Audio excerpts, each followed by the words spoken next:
All right, and welcome to Hat Trick Sports Talk live on a Friday morning, or we are recording on a Friday morning. It's about 11:14 a.m. right now on the West Coast. I'm joined as always by Shane and Brandon. How are you guys doing today? Hey everybody, welcome to the station that reaches the beaches. This is Hat Trick Sports Is Talk. that wait? Is that a Family Guy reference or something? Yeah, Oh my I god! just like that Oh that yeah, quote. it's when Brian has that radio station and then Stewie comes in and hijacks it. Yeah, Yeah. I just like saying that. Family Guy's great. You guys got me into it, and like, it's amazing. It's so Anyways, funny. That kind of gave me an idea for the future though. How dope would it be if we got a beach house and Did a did podcast did on the like a beach house. podcast We from were a beach talking about house? doing a podcast on a boat yesterday. Yeah, yeah, Imagine how bizarre that would be. wouldn't that be cool? that would be cool. That would be really cool, but We'd also really probably we bizarre. would probably ruin all our equipment though. Yeah, who Facts. cares? All right, and with that, let's get to our outline for the day. What We're an gonna what an intro. yes, we always have more creative intros the more we're doing this, I find. We begin with March Madness. Baylor wins the national title on the men's side. Shane, give me your thoughts on that blowout win, Baylor versus Gonzaga. You know, as a Washingtonian, as we're called, um, I was, naturally I was hoping that Gonzaga would pull it out, But in the back of my mind, I didn't really think it would happen just because for a few reasons. First of all, they obviously have a history of coming up short in March Madness, despite how good they might be. And the second thing is they were undefeated, and no team has gone undefeated since 1975 or something. It's 75, yeah. 75, yeah. So, I was looking at it as like, well, what reason do I have to believe that this team is the one that's different? You know what I mean? Um, and so I don't know. Anyways, all that being said, it was for me. It was really in the UCLA game when when I really started to doubt them because while they had a good offensive game, their defense was really struggling. It looked like in that game. Um, to be fair, I think part of it was that the coaching and the scheme wasn't exactly correct, at least in my opinion. But I looked at that versus the way that Baylor absolutely dominated Houston, and I just and I was like I said, I was hopeful for Gonzaga, but at the same time, I wasn't feeling too confident. I'll be honest. And then it just, I mean, right from the beginning, it just didn't feel right for them with this game. Um, but regardless, they were still a great team, and congrats to Baylor. What a rebuild that's been. Yeah, really Uh, impressive rebuild. Scott Drew. Can can yeah, can Scott Drew get some love now? I think he deserves it. seriously. Jeez. Yeah. Brandon, Um, your thoughts on the title game? I like so Shane. That's interesting that what you said about UCLA because I think a lot of people are under appreciating just how good UCLA was this no, year. I agree. I Um, agree. Yeah. I believe that if it had been UCLA versus Houston on one side of the bracket and Baylor versus Gonzaga on the other side of the bracket, I believe we would have probably seen, and this is going to be a hot take, I think we would have seen a Gonzaga UCLA final. Because here's the I don't thing. know. Houston, I still thought was better. I really believe that Houston could have knocked off, UCLA could have knocked off Houston. And I do believe that if you had had a rested Gonzaga versus Baylor, Gonzaga wins. Probably. I don't. Because I'm not sure 100%, it but is probably. very hard for a team to win a game like a day and a half after winning Overtime. a overtime hard knock like contested offensive game away from offensive home. game, especially when you've coasted through the entire tournament, basically winning games by 50 plus or 30 to 50 plus. It would be like 20 to 30, but yeah. Not even being in a position where it's a contest by like 10 minutes into the game. Like, Robert, we both said at some point, like, they're the most boring team to watch this entire tournament. Can you believe I only watched before the UCLA Gonzaga game about 5 minutes of their games as a whole? Not surprising, because it wasn't even entertaining. They weren't entertaining games, but that's my point. Like, UCLA put on some great games this entire tournament. Other than Abilene Christian, every other game was unbelievable. And I'll be honest, I was not a believer in UCLA. Like, every game they went through, I was like, this is gonna be the game they're gonna get knocked out. And then nope, they took out, like, when they went up against Michigan, I was like, they're gonna take them out. Nope, knocked off Michigan. Like, all these games, I honestly thought halfway through that game they were gonna knock off Gonzaga. To be fair, like, yeah. I would put them, and they're keeping a fair amount of their players. We'll see if Juzang comes back, though. I would not be surprised. I think Johnny Juzang was such a key for them. If the coaches can make a good argument to him that, hey, we have a solid chance of making the run and getting to the finals and winning it, I would love to see Gonzaga versus UCLA head-to-head in the finals, because I think that would be a solid matchup. We'll see how things change, because I wonder if the Blue Bloods are going to come back. I wonder if we'll see Kentucky. I don't want to see the Blue Bloods, because I think that was one of the things that was fun about this tournament.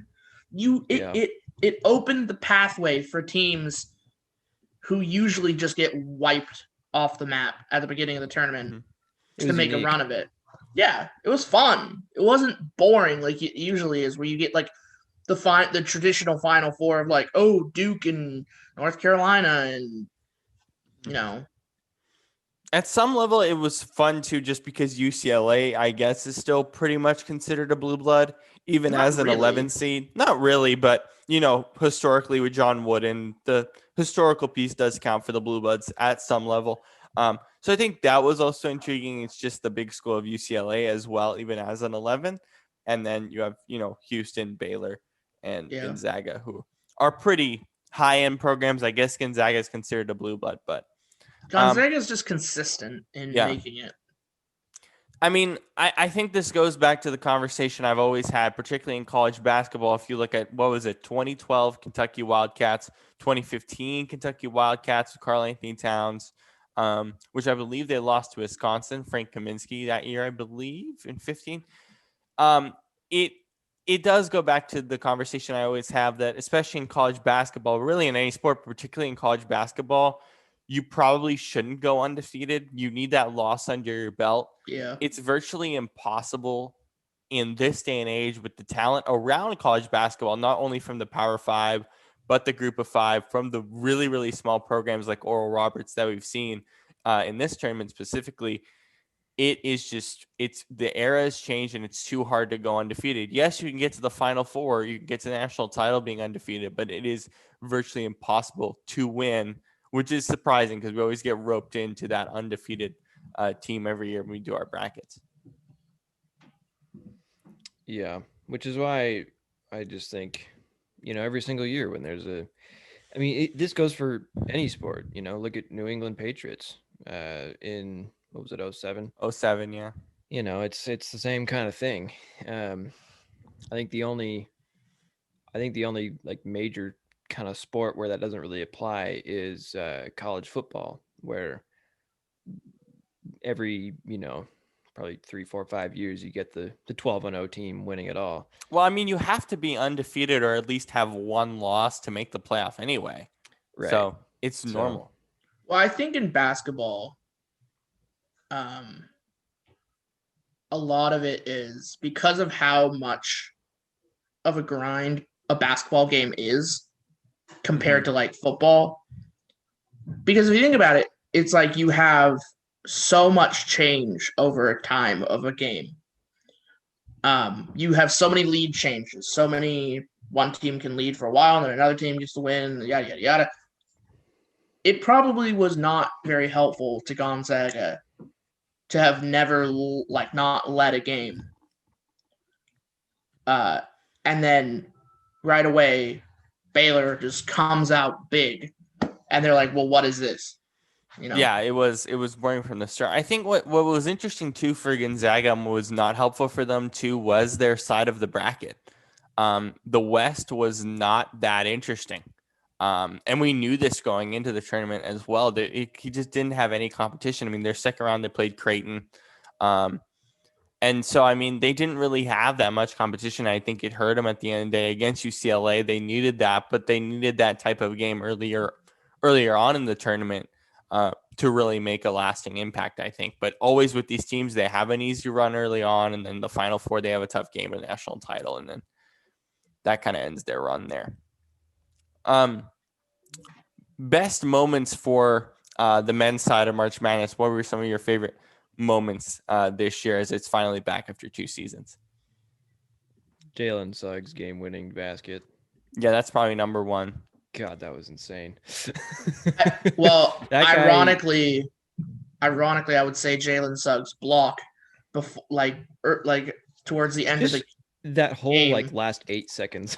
well, Last for me, 3 minutes probably was just even at that too.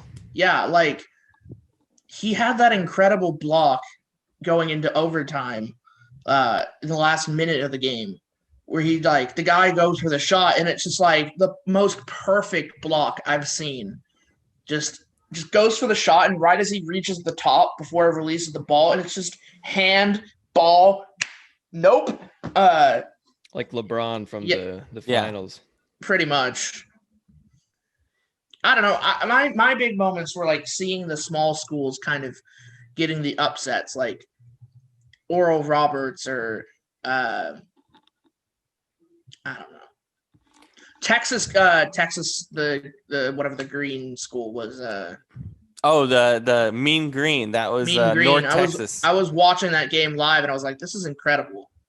Ohio too against Virginia. Virginia sort of continues. I mean, look, they won the title 2 years ago, but I guess over the last 5-6 years, they're always tough for me in the bracket because it's you just never know. Virginia can come into a game and they had what 8 days in between those games, so it was kind of tough for them against Ohio because of that. But Virginia is always one of those teams that scares me, even though they did win 2 years ago.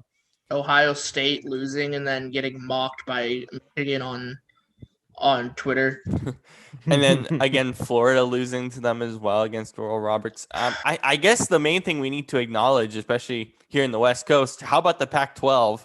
Yeah. I think that's the major story is now the Pac-12 gets this real acknowledgement in college basketball that we just haven't seen. I wasn't expecting the Pac-12 to be as good as the Big Ten. We always say the Big Ten's the best conference, but for at least this month, the Pac-12 showed out, and I hopefully, and I believe they will get more respect as we get to tournament time next year. Yeah, hopefully. Well, it's gonna be interesting. I'm really curious for I appreciated March Madness this year a lot more because we didn't have it last year. And yeah, same here. I look forward to next year to see it hopefully with all the fans in the stands. But and not all the games being in Indianapolis, even though Indy's such an amazing basketball city and it was fun to see all the games in one city. It is fun seeing a game in San Diego, a game in Indy, a game in, Texas or whatever. It's more fun that way, I think. And we will be hosting the first 2 rounds will be hosted at Climate Pledge Arena in 2025, I think. Oh, that's fun. And for the women's in 2023. So, Speaking of the women's game, I did want to talk about that Stanford win on Sunday night as well. And just the whole women's tournament this year, that great game, Baylor UConn, that was the ref didn't call that foul at the end. And this women's tournament was one of the best I've seen in a long while. Day one was not that great just because there weren't that many upsets, but day two of the tournament on was just incredible.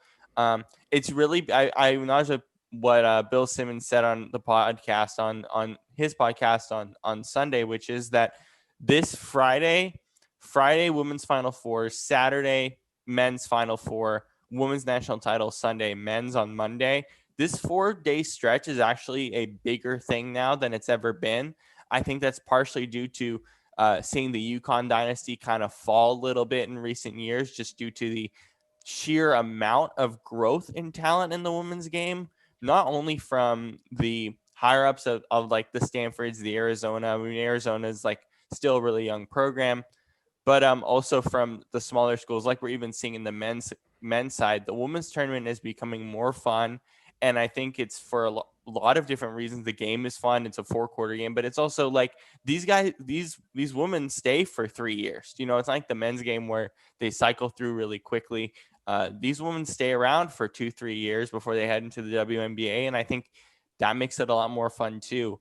What are your guys' thoughts on the women's tournament this year? Because as I said, I think it's been the most fun it's been in years.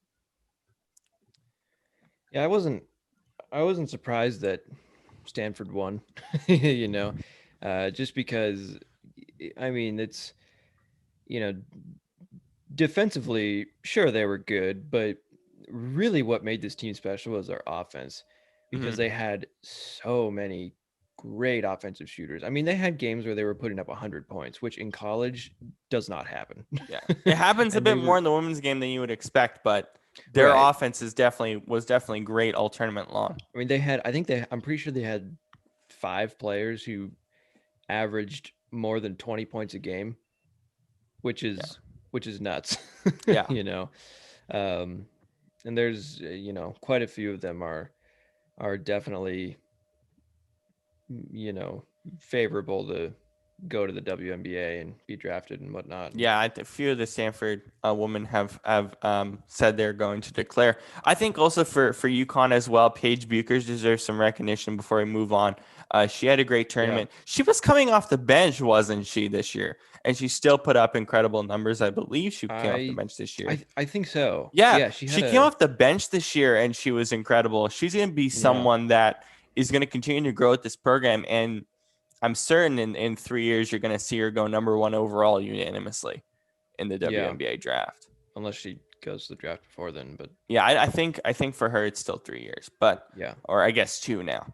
So definitely want to acknowledge the women's game and its growth, and props to ESPN as well for putting all the games on broadcast television, especially the first round. That. Part of the thing with the women's tournament is a lot of the games are not on or cable or broadcast TV. There were a couple of games on ABC this year. A couple of, I believe, Baylor, Michigan. That end of that game was like right after one of the men's games, and it was fun because everyone switched over and watched that.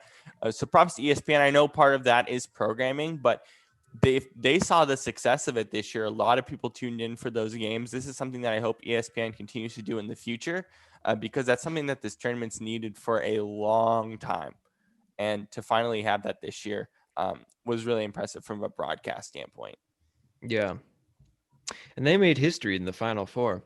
They had the 2 of the 4 coaches in the women's Final Four were Black women. First time that's ever happened.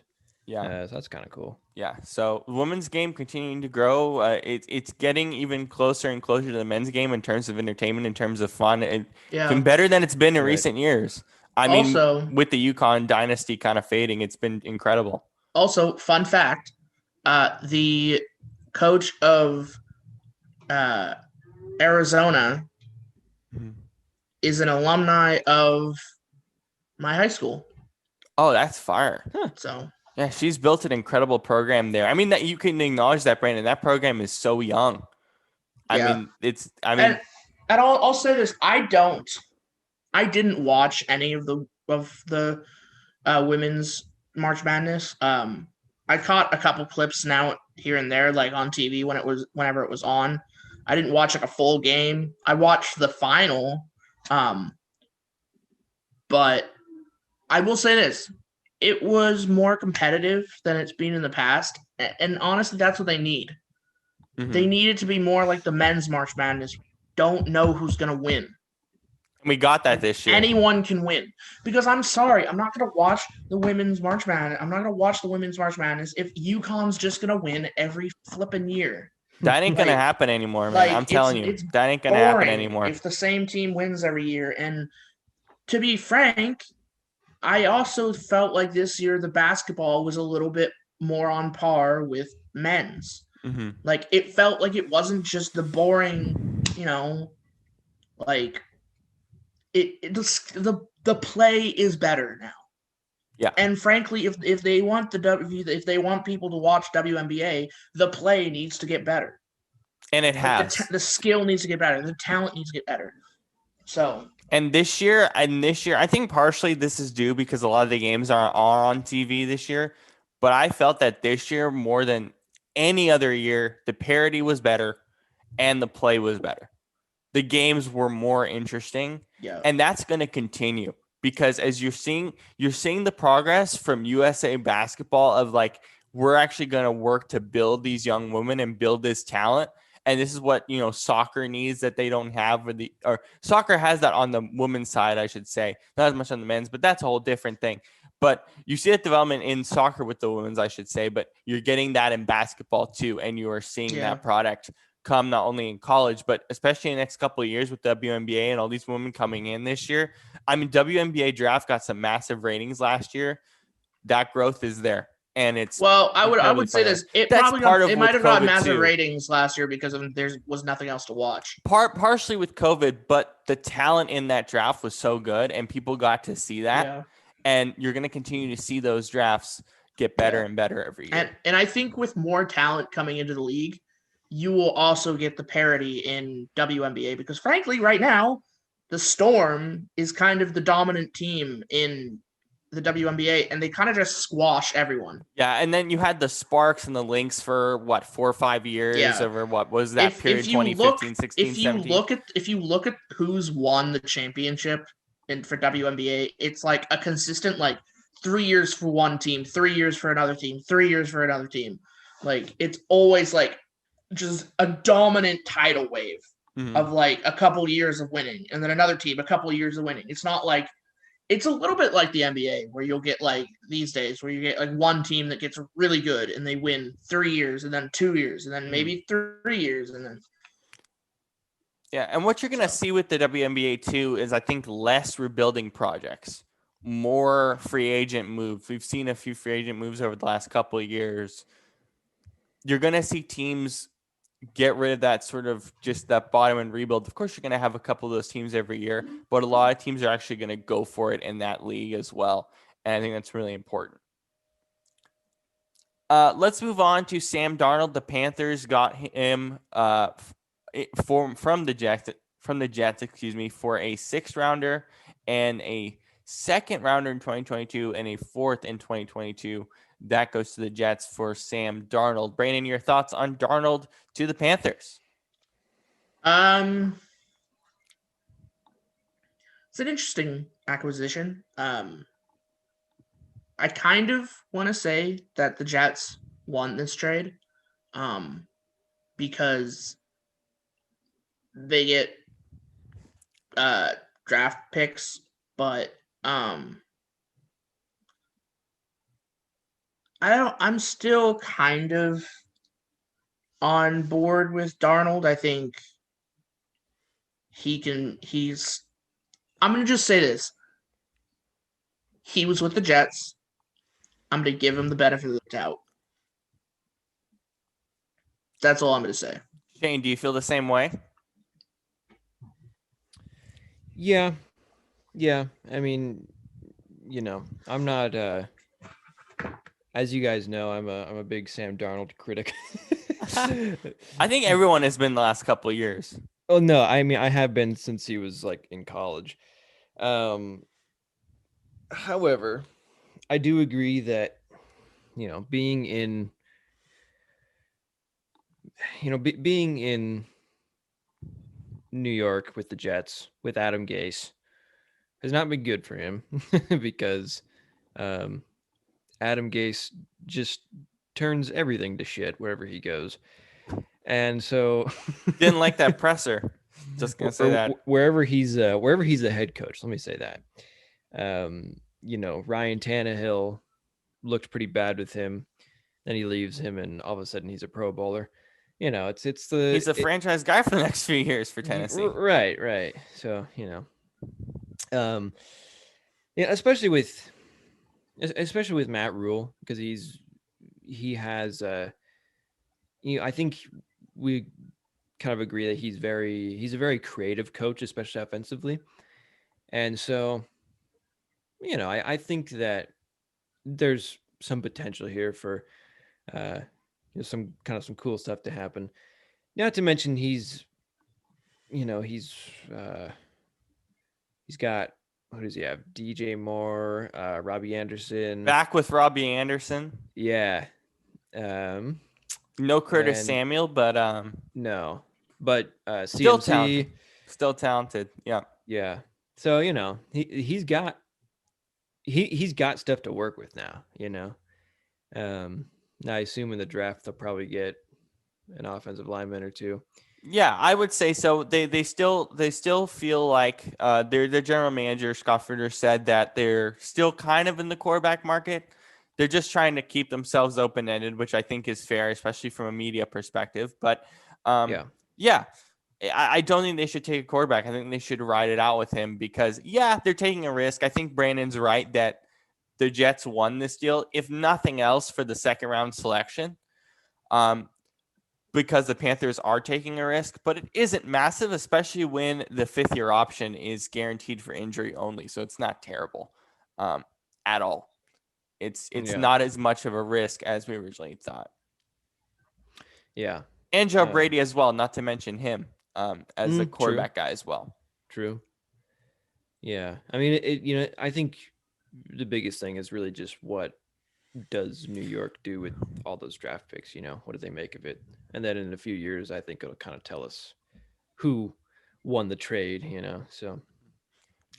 Brandon, let me ask you this question as well.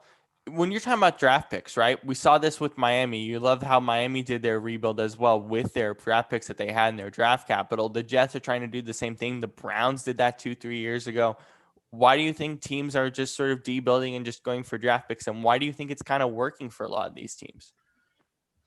I think, one of the reasons is because they're able to get players that they see. I think a lot of them looked at how the Seahawks did things back in the day. They brought in a lot of rookies and players on low-level contracts and players that had low-level contracts and lots of time left on their salary. And they're going, okay, well, if we can bring in players to build a solid team, we can have the clock starts at 4 years with this solid team to build to get to the Super Bowl. I don't know if I trust the Jets to do it, though, because they haven't really shown much of a history of success.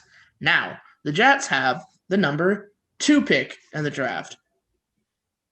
Whoever they take at quarterback is going to decide their fate. Because frankly, they have 4 quarterbacks to choose from. Because Trevor Lawrence is going to take 1. We all know that. Well, he's done. He's out the board. 4 other quarterbacks. Frankly, whoever they take is going to decide their fate. Because there are 3 quarterbacks that I would not take and 1 that I would. We'll get to that in a bit. Shane, you're going to do your quarterback rankings for the draft, or first edition of that for you, and we'll kind of comment on those pieces as well. Before we get to that, let's talk about Teddy Bridgewater. He's got a massive contract. This contract is not tradable. So I don't know how they're going to do this. But if you're Teddy, this is not a great situation to be in, other than the fact that you're making a lot of money. Well, why would you trade? Look, why would you trade Teddy Bridgewater? He's got $10 million guaranteed. No one's going to take that. Why would you trade? Okay, so here's the thing. You're the Panthers, right? You have Teddy Bridgewater. You have Sam Darnold. You're probably going to draft another quarterback. Because to be honest, why would you Maybe why they're would keeping you? the door open. But here's the thing: Teddy Bridgewater has not played terribly. He's not a bad quarterback. So here's what you do: why would you? If I'm the guy, I'm like, why would I want Darnold to start over Bridgewater? Because you're not going to trade him. That's you because you have to eat his $10 million. Or at least Well, then half it. Whoever starts, if one of them goes down, because I mean, let's be honest, they are both a little injury prone. Right. If one of them goes down, well, then you have a pretty decent backup. And here's what I would do. Here's what I would do. Put Darnold in, let him start, have Teddy as a backup, see what Darnold can do, make it a situation like in with the Dolphins. Miami. If Darnold can play, cool, he plays. If not, pull him, put in Teddy. Now, here's the problem. They could also be going, oh, well, we could trade up, send Teddy to a different trade Teddy Bridgewater to a team, trade up into the top 5, and take a quarterback. No one wants him at that money. Yeah, I'm really confused about what they're doing because the fact is this: they are on limited time with the players they have on their team. Carolina needs to win this year. They need I to would win say a couple years. They have a couple more. They need to. If you're be honest here, Robert, if you're Christian McCaffrey, are you really gonna sit around for another 3 years going la-di-da-di-da? I'm just gonna be cool with this team. I'm gonna be team friendly. I'm gonna wait around for this team to get their act together and risk injuries while I'm in my prime. Exactly. Just waiting around. Here's the thing. Why would you do that when you could get to free agency and be like, you know what? I'm going to have all these great teams come calling. I'm going to have probably the Bucks come calling. I'm going to have the Patriots come calling. I'm going to have the Steelers, maybe the Seahawks. The Rams come calling probably. If Christian McCaffrey is on the free agency, the Seahawks are going, we want that guy. Everyone wants him. I mean, running backs aren't that valuable, but even so, McCaffrey's a different type of running back. He's a running back. He's a pass catcher. He's fast. He's yes, he would be probably near the end of his prime, but still, I believe when he's protected, he's amazing. Mm-hmm. My thing is the timetable is Matt Rule's contract, which is now at 5 years. I know it's expensive, but that's about where it is. They have confidence in him to build this team for 5 years. Now, here's the thing: when you're talking about Matt Rule, look at how he built. Temple. Right? Temple was got rebuilt in about 2-3 years under his tutelage. So I'm thinking that's probably what they're looking at more specifically. So maybe you are right, Brandon, but I still think there's a bit of time, but it really depends on how Darnold plays. And maybe it's a vote of confidence to trade Bridgewater because I don't think they want to back up. But also, I should say this, they also don't want to back up making $10 million guaranteed. They just don't. So that's why I say I don't know why they got Darnold. I think they see him as a progression point. Yeah, they see him as a progression point. He's not much of a progression point, though. Do you agree that he still has some upside, even if it doesn't look like a lot?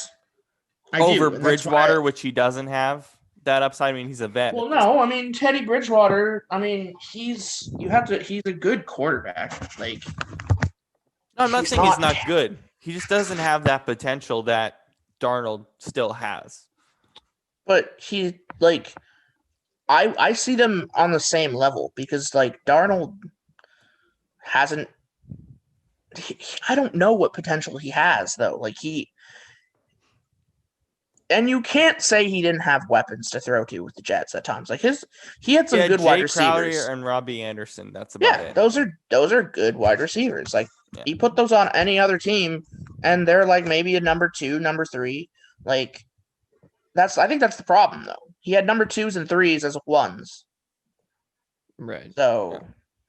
Now he has that in Carolina. I think it's all kind of remains to be seen with him because we'll see what happens with Teddy's trade market. But I think that this is one of those wait to be seen situations, and that's kind of what they're doing with this trade in the first place anyway. So Yeah. those are sort of the main things. All right, Shane, let's do your quarterback rankings. What do you have? Okay. Do. Let me Let me say a pull couple up the things draft order too. before I start.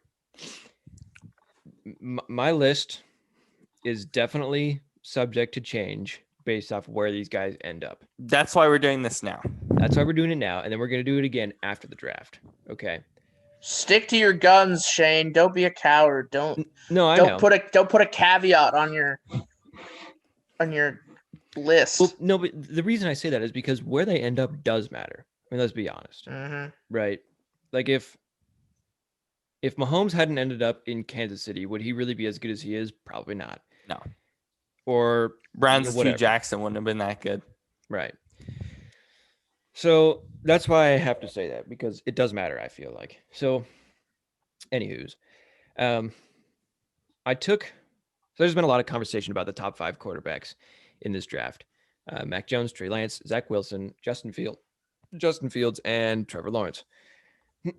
And, I think most people kind of think that Trevor is the number 1 and Zach is the number 2, but then there's kind of some debate about the 3 to 5 guys. So I looked at everything. I watched tape, good and bad, of them. I looked at their colleges, the kind of talent they have around them, the coaches they have, the conference they play in, all things that matter, that affect them. I looked at their stats, stuff that they've overcome as players. Let me ask this question: How much did you factor in pro days?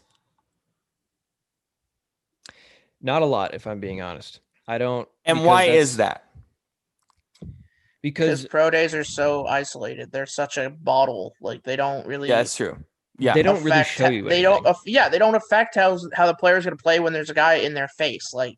Yeah, it does feel. I think the reason why I stopped watching pro days was because it felt mostly like a showcase. Like here's the deep ball, here's this cut route and stuff. I watched Lawrence's pro day. I think everyone did, but other than that, I think you guys are right. I just watched like 1 minute highlights of each of them because they popped up on Instagram or something, and I was like, okay, whatever. But anyways, so without further ado, this is my own opinion. Should I give you the list and then explain? Just give the list. Okay. Go from. So how many quarterbacks in total? Actually, do one at a time. Do one at a time. Actually, you know what? You should. Yeah. So you're 5. You should go from 5 to 1. Yeah. And explain as you go. And then also, Shane, while you do this as well, give me your best team fits for these guys as you go down the list as well, because I think that would be interesting. Okay. Here I go. Number 5 for me is Mac Jones. And here's my thing with him. He has, of all 5 of these guys, he has the highest passer rating, which is surprising to some. However, look at the talent he had around him. Look at the receivers he had. Combine that with the great O-line he sat behind. And obviously Nick Saban is greatest college coach ever. You combine all of that, and it's, it'd be pretty hard to screw that up. Let's be real. Also, Alabama does not put out good NFL quarterbacks. Right. And on top of that, he's definitely the least athletic of all 5 of these guys. So, despite the fact that he has the highest passer rating of all of them, I just don't, I don't think that his skill set works in today's NFL. And if he went to a bad organization, he would really struggle, I think. So, best team fits for him. With that being, best team fit. The one that really comes to mind for me is New England. because he's a pocket guy. He's a lot kind of like Brady. He has very high football IQ from what I understand. So, I think being in a place like New England, he would probably work well. I mean, I'm sure there are a couple others that would be good, but that's the main one that jumps out to me. San Francisco? No. No, because they're No. interested in him right now. Yeah, I would love for them to take him because I think that would be but look at terrible for them. Well, the thing is, like, look at because if he does go to, like, here's the thing about New England. Now they have receivers, 2 good tight ends, and they still have Bill Belichick, great coach, whatever. And not to mention, he as a player fits well into their system. New England, in San Francisco, yeah, Kyle Shanahan is a great coach, obviously, but it's more of a West Coast scheme, and I don't know how well that works for him. I don't, it's not to mention he, for receivers, he has Deebo Samuel and Brandon Ayuk, who are, they're decent, but they're not like amazing. They're slot guys. It's not Devontae Smith, and you know what I mean. So yeah, for me, he's 5th, but I don't know. It seems like San Francisco's interested in him at 3. I don't know why, but whatever. Kyle Shanahan seems to believe he fits in that system, or seems to believe he can mold them into. I think it's system. more John Lynch. Interesting. From what I'm hearing. Interesting. But it could. Who knows? Because I mean, at the end of the day, John Lynch is the guy who gets the final say. So we'll see. All right. Yeah. Number 4 for me is Zach Wilson. Even though he is supposed to go number 2, I think he's the 4th best. And here's why. It's kind of the Mac Jones thing where he had so much around him his senior year, or was he a senior or was he a junior? I don't know. It was the junior year right here. Okay, yeah. This last year, he had so much around him. And because if you look at his numbers before this year, he played, okay, let's see. I think it was in 2019 he played 9 games and he only threw like 12 touchdowns and 10 picks. Yeah, it's 11-9. 11-9. Yeah. So, and not to mention he was in a system, or not in a system. He was in a conference where he didn't have a whole lot of competition. Accompanied by this great team. I think it made him look a lot better than he actually is. And a lot of people were talking about his pro day and that one throw he made. I don't know if you saw it, but he's like kind of running backwards, then he like does an over the body throw, like 50 yards downfield. Sam Darnold has made that exact same throw in game. The guy that, was on the Jets. So now they're wanting to replace Sam Darnold with. I don't know if you can pinpoint it on one specific throw, but I'm just saying. I mean, to me, Zach Wilson is he's basically a taller, skinnier Sam Darnold. Yeah, and I'm sorry, but like, look at the people. Look at these teams that this man played. Like, this is the 2020 game. Troy, Louisiana Tech, Texas San Antonio, Texas State, Western Kentucky, Coastal Carolina. Like, the only 2 good teams here are probably. He lost to Coastal Carolina. Like, yeah, come on. And he was aided by a great team. Yeah, like I don't think he's gonna be good. No, I don't either. I think it's fair. I think it's fair to make the argument of weak opposition bringing a player down.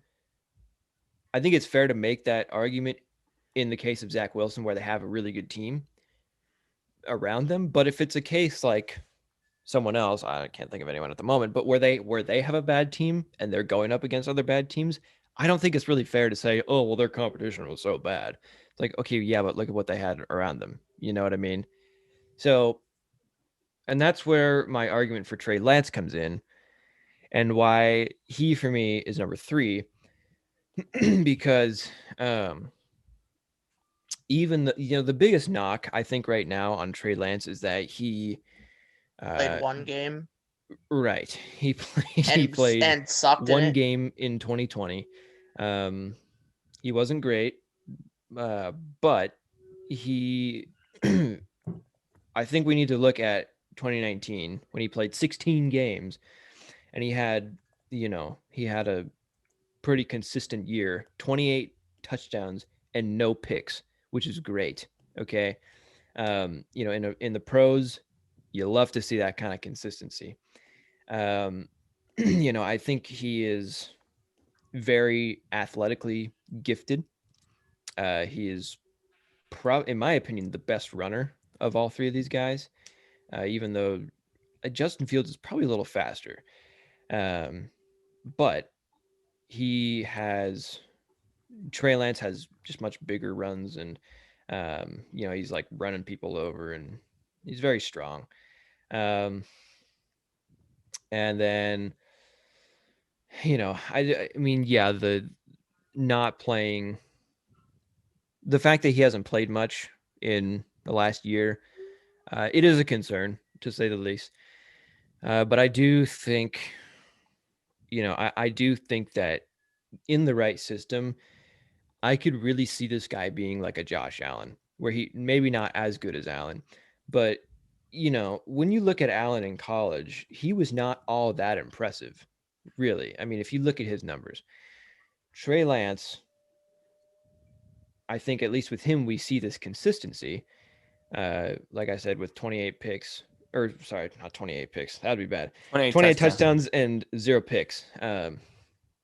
And if he can go to the right organization, I think he could really pop because he did all that on a weak team, overcoming a lot. And so, not to mention he, from what I hear, is very nice, humble person. So that's also good for your quarterback. Yeah. Um, Let's go back to Zach Wilson really quick. What are your best team fits for Zach Wilson? And the Jets aren't on that list, correct?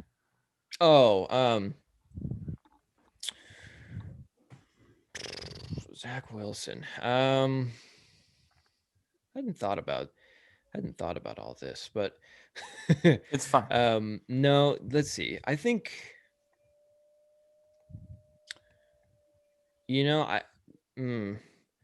this is. Let me come back to him. All right, we'll come back to him at the end. Yeah. I'm sure you have some for Trey Lance on your head, though. Yeah, I think San Francisco would be great for him. Mm-hmm. Washington has some interest in him as well. I think Washington would also be really good. I think Trey Lance needs to go to a place where he can just be a game manager, which would be, San Francisco, Washington, Chicago could be good. I think I would have said Carolina, but that's off the table now. Although I guess I don't know. It's not entirely off the table. Yeah. It's less likely than it was, I should say. Oh, what I think would be good for Zach Wilson is Atlanta. Mm-hmm. How does Atlanta fit in with Smith's coaching staff? Because, well, the thing with Atlanta that I think works for Zach Wilson is, the big appeal for Wilson is that he just has, he's got this big cannon of an arm, and he's just this big explosive player, and that's what they do. That's what Atlanta does. They that's the one thing in the last 3 years that they've consistently done well is going deep and passing and whatever, which I don't think they should move off of Matt Ryan. Might be a hot take, but let's just be honest. He's had the most, he's been in top 5 for passing yards and passing touchdowns in the last 3 years, I'm pretty sure. So I don't know. I mean, I How don't do think you he's think talented. with what is it, Robert Smith and that new coaching staff, that Tennessee coaching staff that was very used to that Ryan Tannehill, Derrick Henry kind of style? They're seeming to bring that over, except they don't have like a Gurley now. I think Gurley's not with them. I'm not exactly sure, but how do you think that style changes for Matt Ryan and also for Zach Wilson if he were to go there? Or yeah. Well, I think it has to change regardless. I mean, one of them has to because the Tennessee is such a I mean, as you guys know, it's a very run heavy power run team. And as you said, Atlanta just isn't cut out for that right now. They are they're quite the opposite. They pass deep a lot. And so um, you know, coach comes in there, I think he has to adapt to what they have, to all of the 11 guys that they already have there, instead of making them all change and say, no, you're going to do what I want. Eventually, sure, he can, in the next few years, he can draft and manipulate free agency and then start to implement more of what he wants to do. But I think as of right now, when you're just starting out there, you kind of have to cater to what the team is. So I don't know. I mean, it'll be interesting. I don't. I mean, I think it's a weird hire. I'll be honest. I liked it a lot. I liked it a lot because at least you got a Yeah. coach there with some experience, especially building a quarterback. I know Tannehill's different than Tannehill, but that has to cause for some benefit, I think. Well, yeah. I mean, I don't know. It's. I mean, it's not a bad hire. I just think it's weird bait for all the reasons I just listed. But yeah. Mhm. Anyway, Who's next? next for me, number two. This is the hot take here. Trevor Lawrence for me is number two. For most people, most people would say he is a once in a generation talent, best quarterback prospect in the draft since Andrew Luck. Um, yeah, I think that's a bunch of noise. I don't. I mean, yeah, he's good. I don't think he's that amazing. I mean, honestly, when I look at him, I see a taller Joe Burrow. Really, Is I that a do. bad I wait, mean, is that a bad thing though? no, it's not necessarily a bad thing, but does that tell you he's going to be he's the greatest quarterback prospect in 8 years? No, probably not. I mean, it certainly wouldn't for me. Um, I think that my thing with Lawrence is that I think he's gonna struggle his first, or not even struggle, but his first year or two, it's gonna be kind of like a Joe Burrow situation where he's gonna be fine, but there's a lot of new in Jacksonville, new coach, new everything, new quarterback, whatever.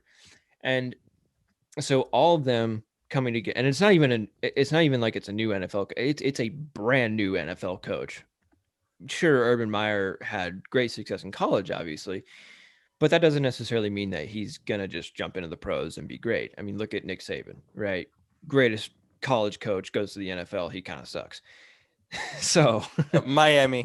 He needed yeah. Drew Brees in hindsight, by the way. Yeah, um but yeah, no, so I don't think that I mean, Urban Meyer, it's anybody's guess how good he'll be in the pros. I don't know. Um but regardless, I think it'll take a year or two for things to really fully click. I mean, hell, it took Brady and Bruce Arians, who are two of the best in the pros at their jobs. It took them what, 3 months till Thanksgiving to finally click. So they've been doing stuff in the pros for 20 years.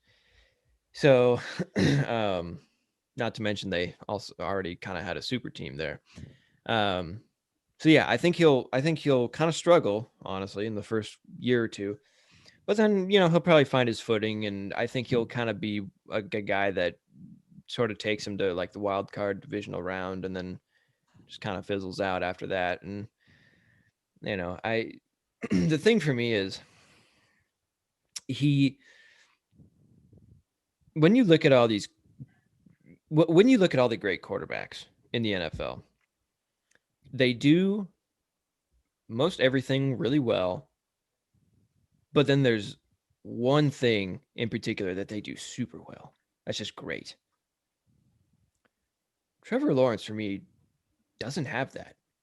He Is doesn't it okay have. that he's balanced? Because I think that's part of his appeal to a team like Jacksonville and why he's kind of That's the I thing, still like- consider him the best prospect since Andrew Luck. I think it's partially because he's kind of great at everything. He doesn't have a major fatal flaw, but that could be a problem. You're right. That could be a problem because even with a guy like Josh Allen, he had a lot of flaws coming out, and for the first couple of years, and look what happened with him. There's some sort of natural progression that he may not have, but he's kind of greater / good at everything coming out. Yeah, well, and that's the thing. I mean, he has, I think he has incredible accuracy. In my opinion, the best of these five guys. These five guys, burgers and fries. But I'm sorry. No. But it's for me. I think a lot of it is his. I think he makes a lot of, despite having good accuracy and pretty good arm strength, not amazing, but pretty good, and, pretty good mobility, not amazing, but pretty good. I think like one thing that really does hold him back, though, is I don't like a lot of his decision making. I'll be real with you. I think he makes some bad reads on certain passes. That's one thing that I noticed with his tape is he makes a lot of ill-advised throws that in the NFL are probably going to be picked, or he'll get scolded by Urban Meyer or something. And that is something that can be improved in the pros. We saw it with Josh Allen. It took him till year 3 to do it. Exactly. You know what I mean? That's why I'm hesitant to say, yeah, he is the best quarterback draft prospect right now. You know what I mean? So, or since Andrew Luck, whatever. Also, something interesting. Of all 5 of these guys, right? I'm not gonna. If you just look at their stats from last year, and for Trey Lance, we'll say 2019, since that's when he actually played a season. So, if you look at all their stats of last year, he had the lowest passer rating of all these guys. Is that due to competition at some level? Not that that means everything, but it is interesting to think about. And quite frankly, it's honestly not even close. So, there's that. Brandon, what are your thoughts on Trevor Lawrence? How do you view him in this draft class? I think Trevor Lawrence will either be the greatest quarterback since Tom Brady, or he will fizzle out hard. So you don't have a middle ground for him. You're like it's either up or completely down. I think he is the middle ground. Really? Yeah. I think I just don't usually predict quarterbacks that do really well in college to be amazing in the pros. And I'm not crazy to think this because there is actual physical data. If you look at most quarterbacks who do really well in the pros, they were like the pretty good, but didn't win championships. Like Roethlisberger and Brady and, well, Brady's just an anomaly, really. As a 6th rounder, we're talking about guys going out in the first round. You just build up the historics and say like this is not something that historically, and that's why it's so hard to scout. That's why it's so hard to scout too. Like first rounders are usually guys who are good, but also quarterbacks taken first in the draft don't have a good history of being god tier, Yeah. There's only a few exceptions, like the Mannings, which, I mean, Eli wasn't even that amazing, let's be real. Was he taken first in the draft? No. Jamarcus Russell? Jamarcus Russell. Mannings weren't taken first was Peyton first? Peyton was They first. both were. Really? That's right. Eli was first and he got traded third. Yeah. Well, that's right. Peyton. Yeah, but again, but that's another example. Like Matt Stafford. Peyton was not amazing in college. Matt Ryan He went was number like one overall. he was good. He did? He was I believe so. Peyton was good in college. I can look. Eli was good in college, but they weren't like winning championships. Eli was at Old Miss. Peyton they was weren't- at Tennessee. Yeah, but they weren't out here like winning championships though. Right. Well, yeah, because I mean, think about like you're right, Brandon. Because think about it. I mean, in the last, I don't know, 15, 20 years, Matt Ryan was drafted 3rd overall. My bad. Yeah, Go ahead. Shane. 3rd? Okay. But yeah, I mean, like think about all the great quarterbacks in the NFL from the last 15, 20 years. You have it's never like the guys who go to these great schools where they have everything, they have the great receivers and the great help all around them, and they're winning the championships, and they're they get picked in the first round and everything's great. The only guy who has succeeded in that situation that I can think of is Deshaun Watson and maybe Justin Herbert, if you consider his college experience. No, not Oregon. I would argue Joe Burrow. I would argue Joe Burrow's probably in recent years. He's looking like he's going to be right. That's the other one. That's from the limited amount we saw him last year. He looks like he's going to be someone, and like that's my thing, Shane. Like that's why my argument has always been: look for the quarterback who has to do it himself. Look for the guy who has to show that he is the dominant quarterback, because the quarterback position is the one position that you have to be good. You have to be dominant. You have to do it yourself. You can't, like, the quarterbacks who get it done themselves. Or you have to be able to. They're the ones who have to be able to show that they can get it done themselves. And frankly, I think that's what Pete and John saw in Russell when like they saw that he's a guy who could get it done himself. And honestly, I'd rather a guy like that's why I believe in the quarterbacks who are taken like farther down the line in the draft, because they're the ones who are the ones who get kind of overlooked because they're not the ones who shine, quote unquote, in college. Even Mahomes as far back as 10. I mean, 10's not even that far, but like we weren't expecting him to go 10. They were expecting him to go like 15. And I mean, it's not like, at Texas Tech, it's not like they were a great team. They went like 6-6 his senior year. And it's the Big 12. You know what I mean? Yeah. So it's well, okay. There's another one too that could maybe be argued. Baker, maybe. Are we even that sold on Baker right now? I'm not. I mean, that's but the also thing. Baker had like. So then you have to put Kyler in that situation then too. Then you have to say Kyler, but even that, like, it's Oklahoma. It's like an offensive juggernaut. It doesn't. Right, exactly. Oh yeah, true. I mean, and it's interesting because so many people kind of have scoffed at my opinion of like are always like, oh, like they have to be amazing if they're getting drafted first or second. I'm like, no. Just not historically. I think you're right from an historical perspective. I mean, look at the historical, and it's like, it's just such a logical perspective to have, because who's going to be the best in college? I mean, who's going to be best in the NFL? The ones who have to fight for themselves in college, the ones who have to show that they're actually good to get drafted. So who is that player for you in this quarterback class? Is it a guy like Lance?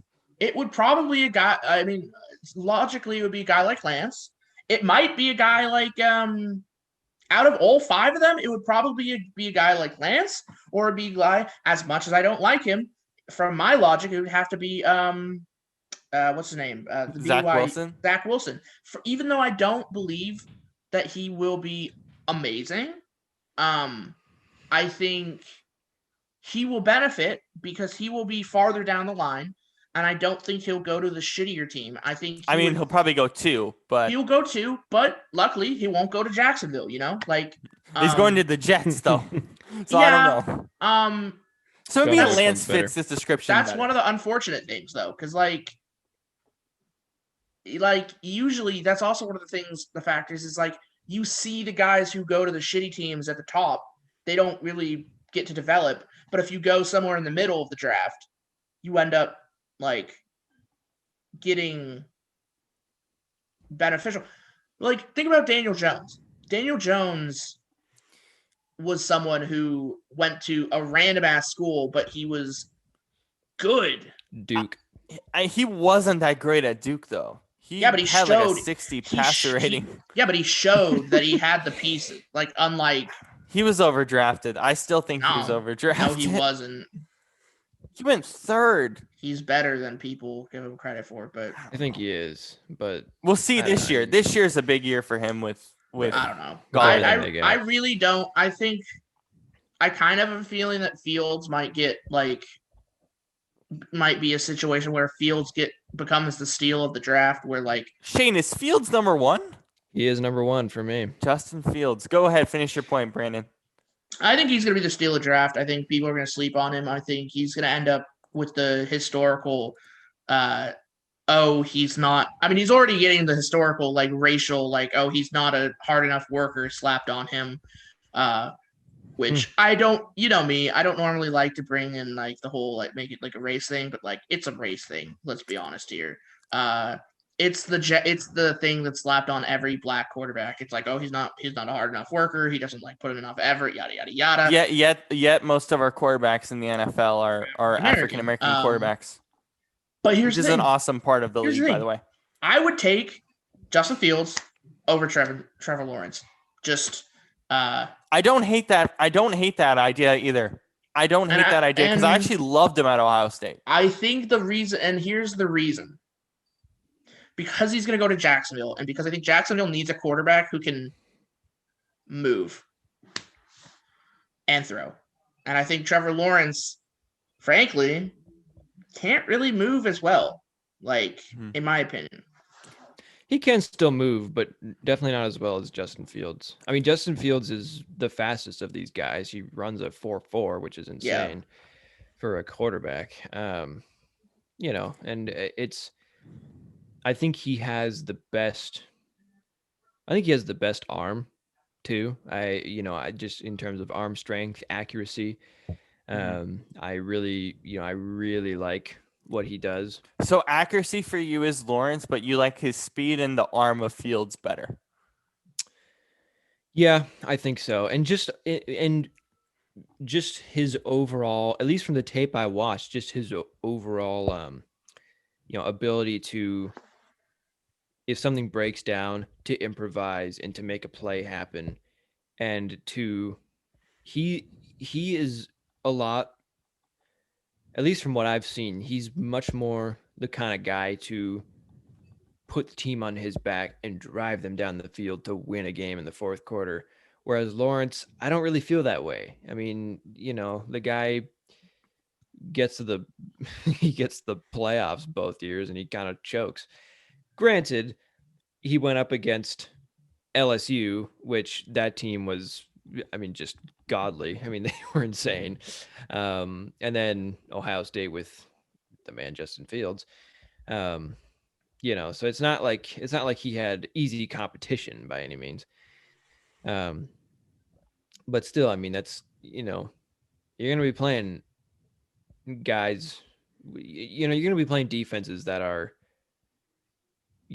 really good like that in the pros, especially nowadays. Offensive lines are getting worse and defensive lines are getting faster, and better and stronger. Yeah. Right. And so you got to be able to run like Justin. You got to be able to improvise and make stuff happen on the fly, which he can do more than I think Trevor can. The one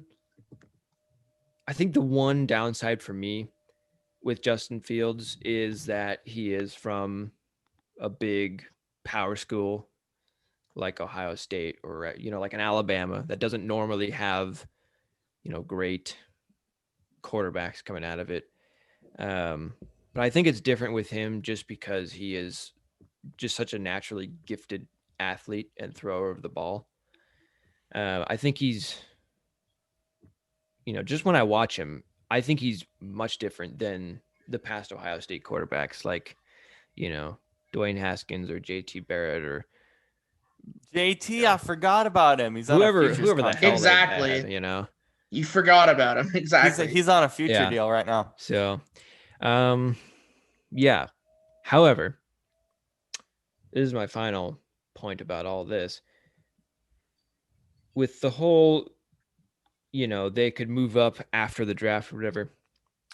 The guy that I think that is most true for is Trey Lance. Because if he goes to the right system, I seriously think that guy could go to 2, maybe even 1 of all these guys. I know it's crazy, but it just has to do with the whole thing of overcoming a bad program, and playing well and being as I mean, he's the best consistent as he D2 is. program, but it's just the fact that it's a D2 program at North Dakota.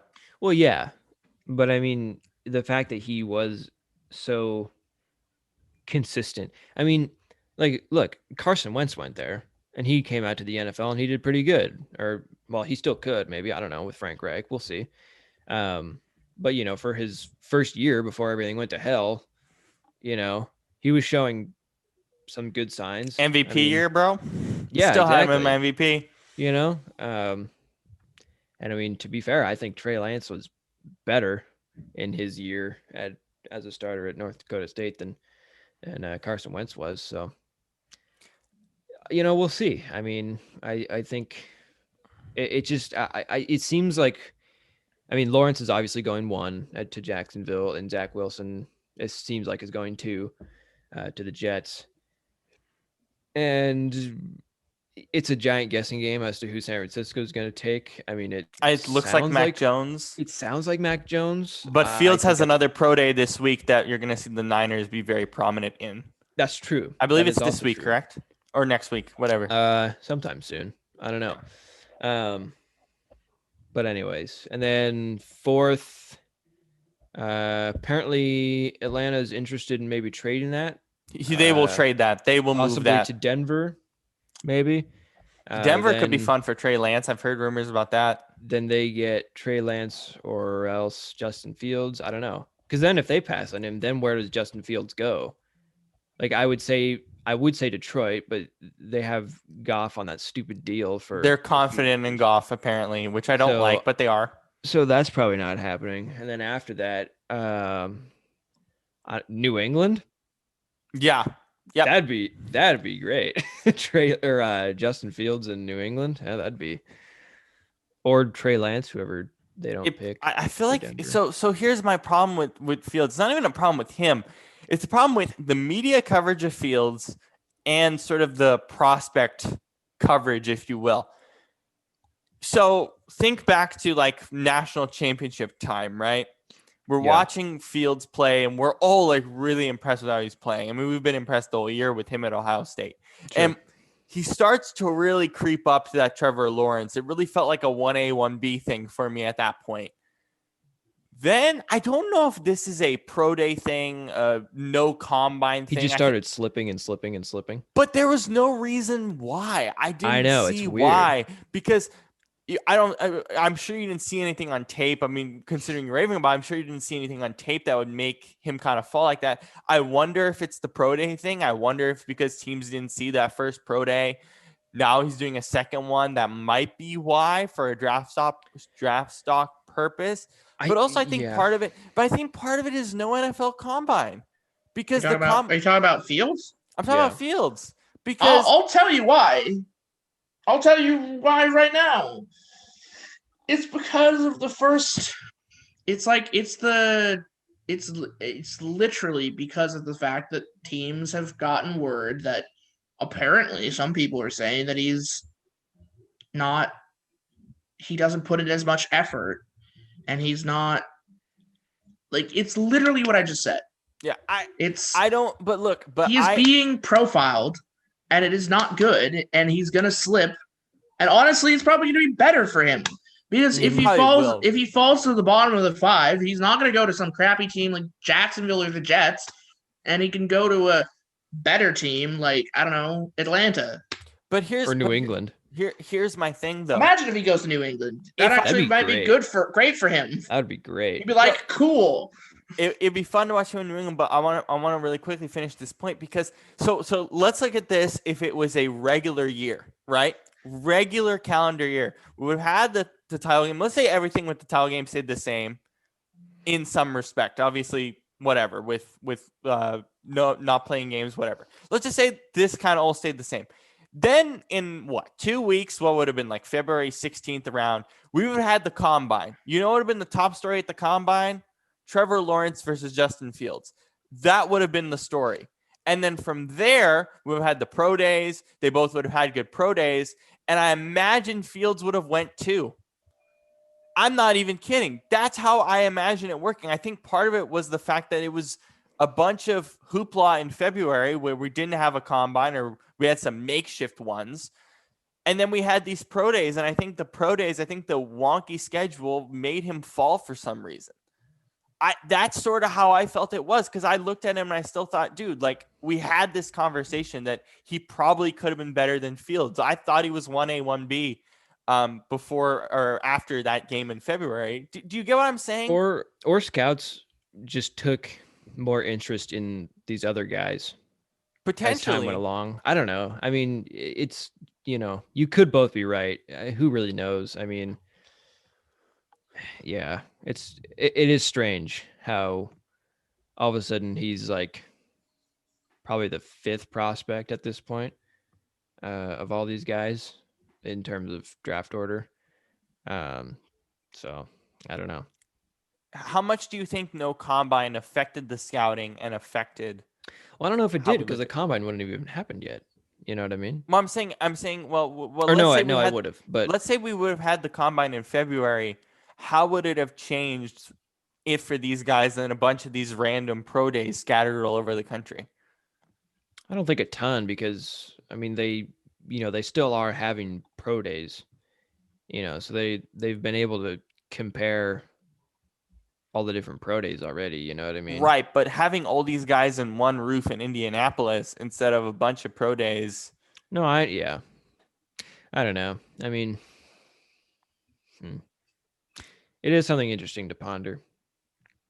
Brandon, your thoughts on that? Like, what if we had an actual combine this year? Would it have changed it at all? It's possible. I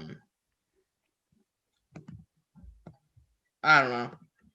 I still think that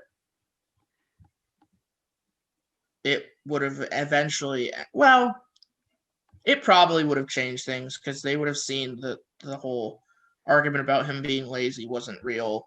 So, yeah. I really think what would have happened is that story would have been Fields and Trevor Lawrence at that combine, and then it would have changed things. Like, I firmly believe that's what happened, because I just can't see any other reason why Fields wouldn't be 2 right now. But we know that Zach Wilson's going to go there. So, yeah. I read something interesting the other day. Go ahead. It said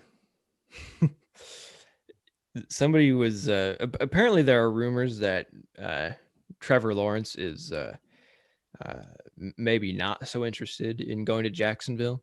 I would imagine he shouldn't be.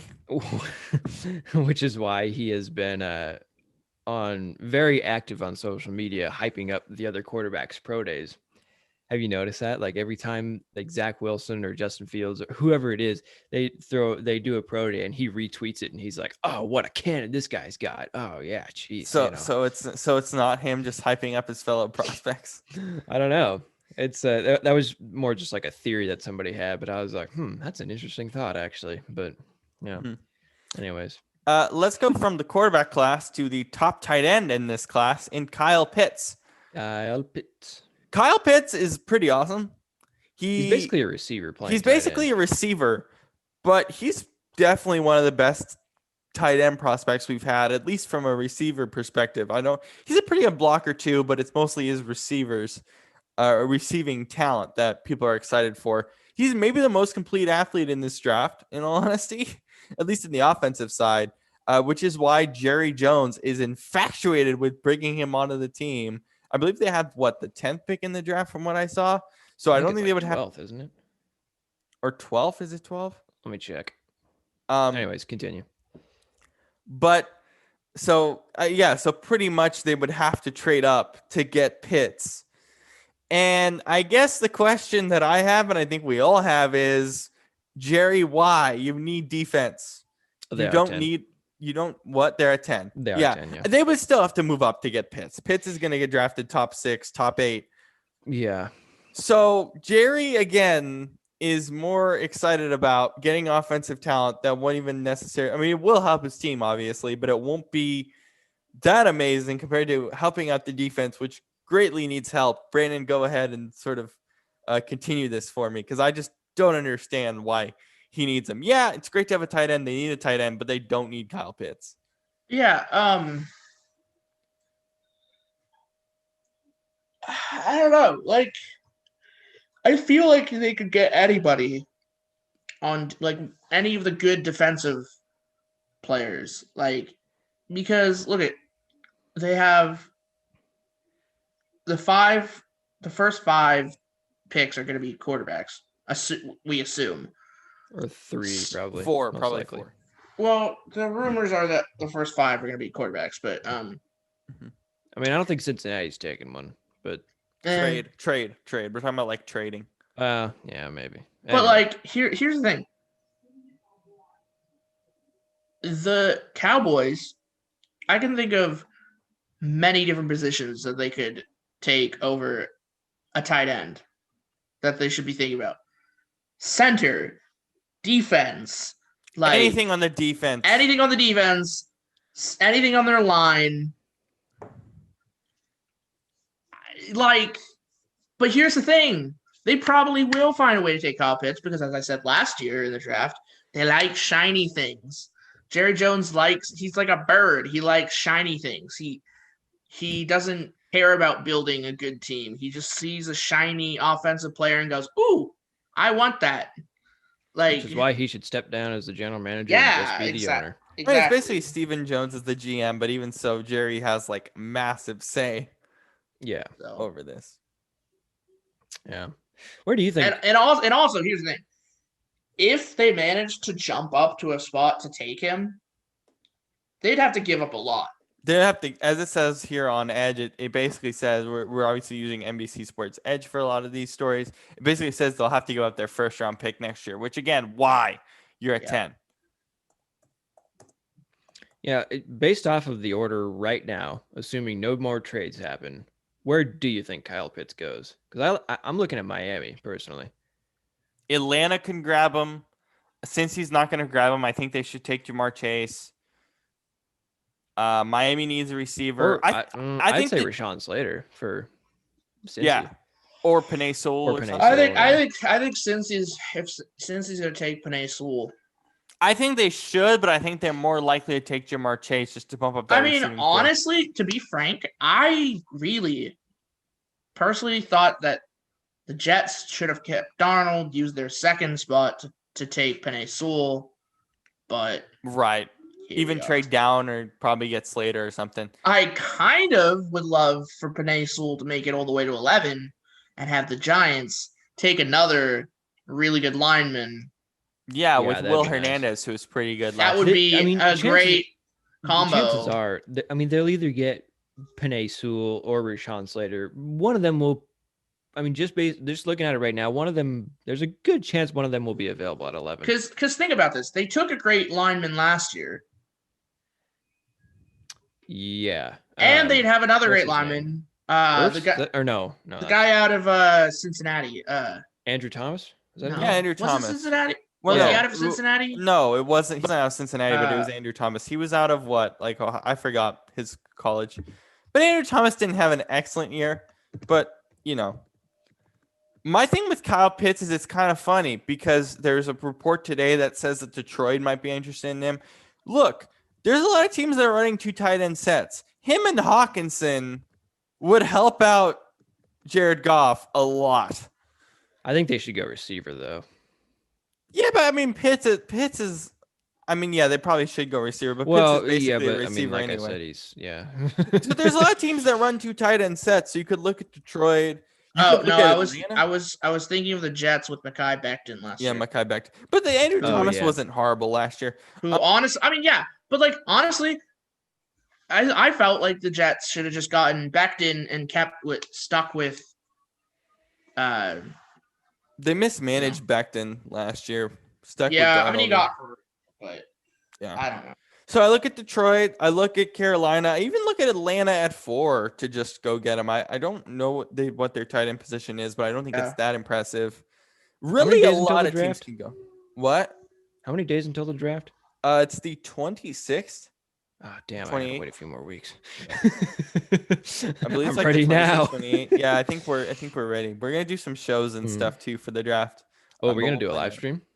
I don't know yet with like scheduling, but either I'm gonna have you guys do like the first half of the live stream and we'll do the second half or something. But we will do like post shows and stuff after every round, like we usually do. I would imagine at some capacity. Like, I feel like I wonder what who I think is going to take Pitts. I think it's going to be the Panthers. Yeah, Panthers could use him. You think he'll follow that? Yeah. Follow that. I don't think the Bengals are going to take With him. the quarterbacks going off. I and don't the receivers, think yeah. I don't think the Lions. Well, the Lions might take him. Yeah. The Lions are interesting. Assuming he falls this far, if I'm Miami, I'm taking Justin Fields. I don't give a shit. Yeah, that's true. That is that. I'm basically telling Tua. I'm basically telling Tua, you better perform or else. No, I agree with you though. Like if Fields falls this far, which it looks like he will, because the Patriots are at 15. I mean, the Broncos are gonna take a quarterback at 9. The Broncos might be a good fit too. Do you really think the Broncos are going to take a quarterback? Yeah, they don't like Drew Lock. They want him in a competition next year. They already said like we want another quarterback in here to be competition. So for Drew let's Lock. see. Okay, so they don't Jacksonville's taking quarterback. Jets are taking Niners. Falcons probably not. I think the Falcons off of they their want Matt Ryan. Denver. Yeah. Or New England. I think the Falcons will take an O lineman because their O line stinks. Or defense. One or the other. Rusher, I think Cincinnati takes a wide receiver. Jamar Chase. That's tries to build it up for. I think they should take offensive line. I do too, but I think Jamar Chase is too good for them to pass considering what happened to their quarterback. And then Miami should take Fields. Blowing out his damn knee. Probably. Miami should take Or Fields. Lance is fine too. Actually, no. Cincinnati is the team that should take Penei Sewell if he's still there. Yeah, or Slater. Either one's fine with me. I think so. I personally would take Sewell because. I like Sewell a bit more. I think he's more well-rounded. And then I think the Lions or the Panthers will take Pitts. Yeah, and I don't know who. He'll probably go in the top 10. Shane, do you think that Justin Fields lasts till 15 to the Patriots, or do you think the Patriots will have to trade up if they really want him? Are we gonna assume? Actually, yeah, never mind. Well, who do we think Miami traded up for? Because they must have traded a receiver. They traded into the 6th spot, knowing that someone's going to be there. Receiver or Pitts? That's it. Probably. But if Fields is still there, they have to take him. They have to take him, but they won't. They're very committed to Tua. That's dumb. Hey, they want to see what they have in him. They're going to regret Tua. I told you last year, and I'll tell you again. Give him one more year. Give him a full season. No, he doesn't deserve another year. I don't think. Look, with this class, I'm fine if they take Fields or even Lance. I think that's probably better for them. But they're committed to giving him another year, so let's just leave it at that. That's the thing. You're not going to have another draft class like this for a long time. Right. Yeah. Right. That's kind of where I step back and go, okay, if you want to decommit to Tua, do it now. Yeah, exactly. If you really want to decommit to him, but they don't. If they don't take Fields, then we know. Or Lance. I'm fine if they take Lance too. If they don't take a quarterback this year, then we have to go. They're going with Tua, and they're going to suck. Well, so. I'm just going to say let's see if that's the case. Either that, or they're just going to bring in a quarterback in free agency next year and be like, bye-bye. Yeah, I don't know. Have fun on the bench.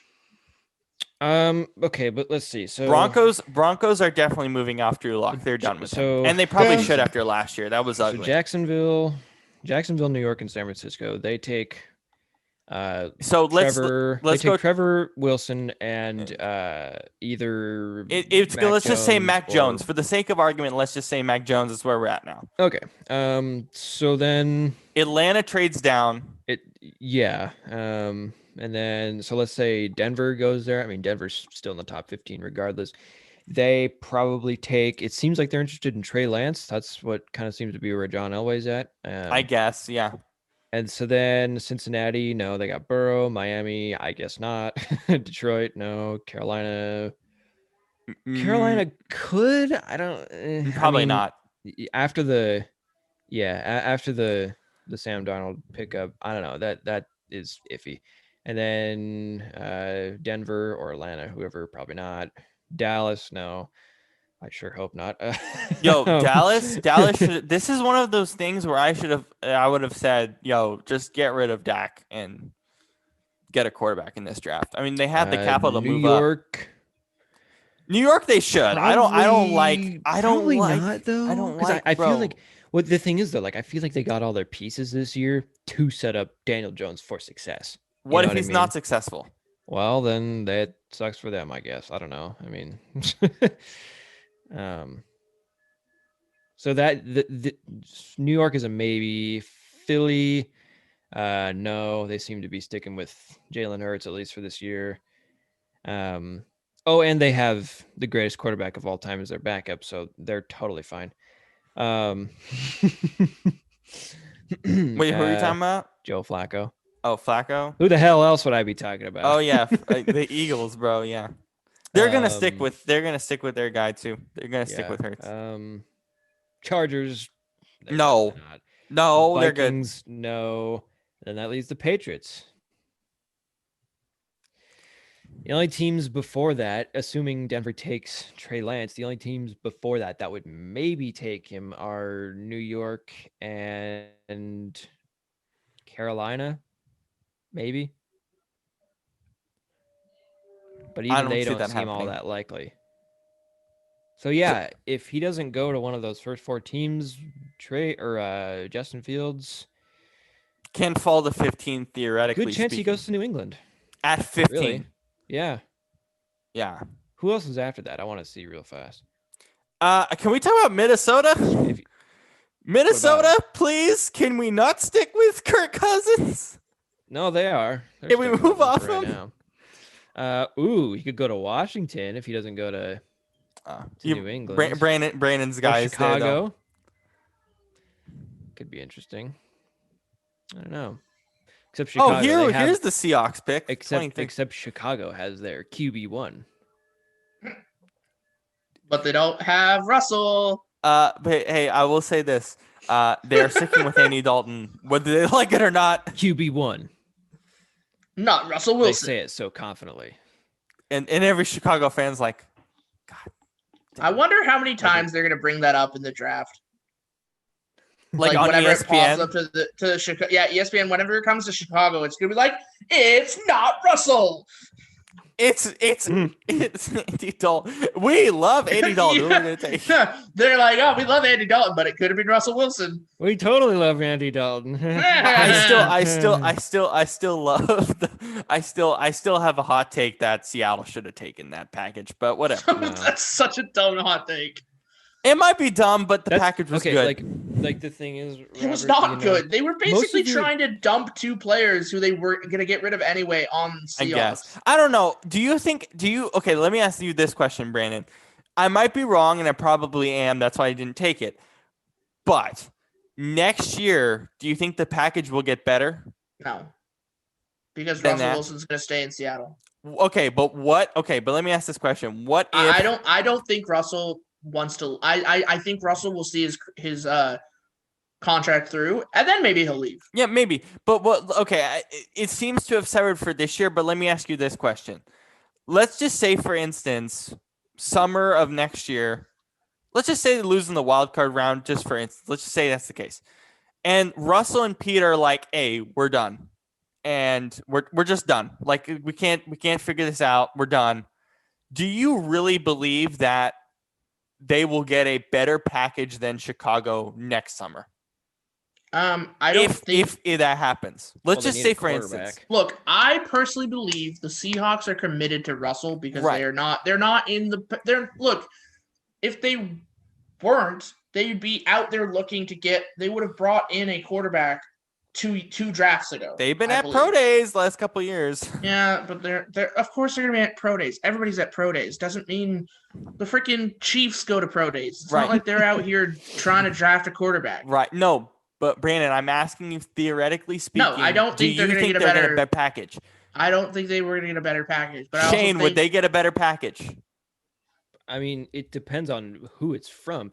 right. The problem is he said the problem is the teams that he said he would Yeah. accept a trade to. You know what I mean? Because let's be honest. What do they have to offer in return? There's Chicago. They had their offer. Okay. Let's see. Dallas. They signed Dak to their giant deal, and well, he wasn't even he was a free agent technically, so they couldn't have traded him. So that wouldn't have happened. So Derek Carr next year? You want Derek Carr in a package? Here's the thing. The I moment guess he would have been gave the best the option. moment he gave those four But- options, I was like, Russell's not going. Well, especially with the cap it. But so basically the I- best offer is like Derek Carr and a couple picks Yeah. next year. I personally think that Russell. So that's a better package than Russell my bad. Wilson. I think Russell Wilson this year. He was shifting up He was testing in Seattle how bad Seattle really was, how much Seattle loved him. He just wanted some love. He just wanted a big old hug. He wanted Seattle to be like to be like, okay, we'll do some stuff to make you happy.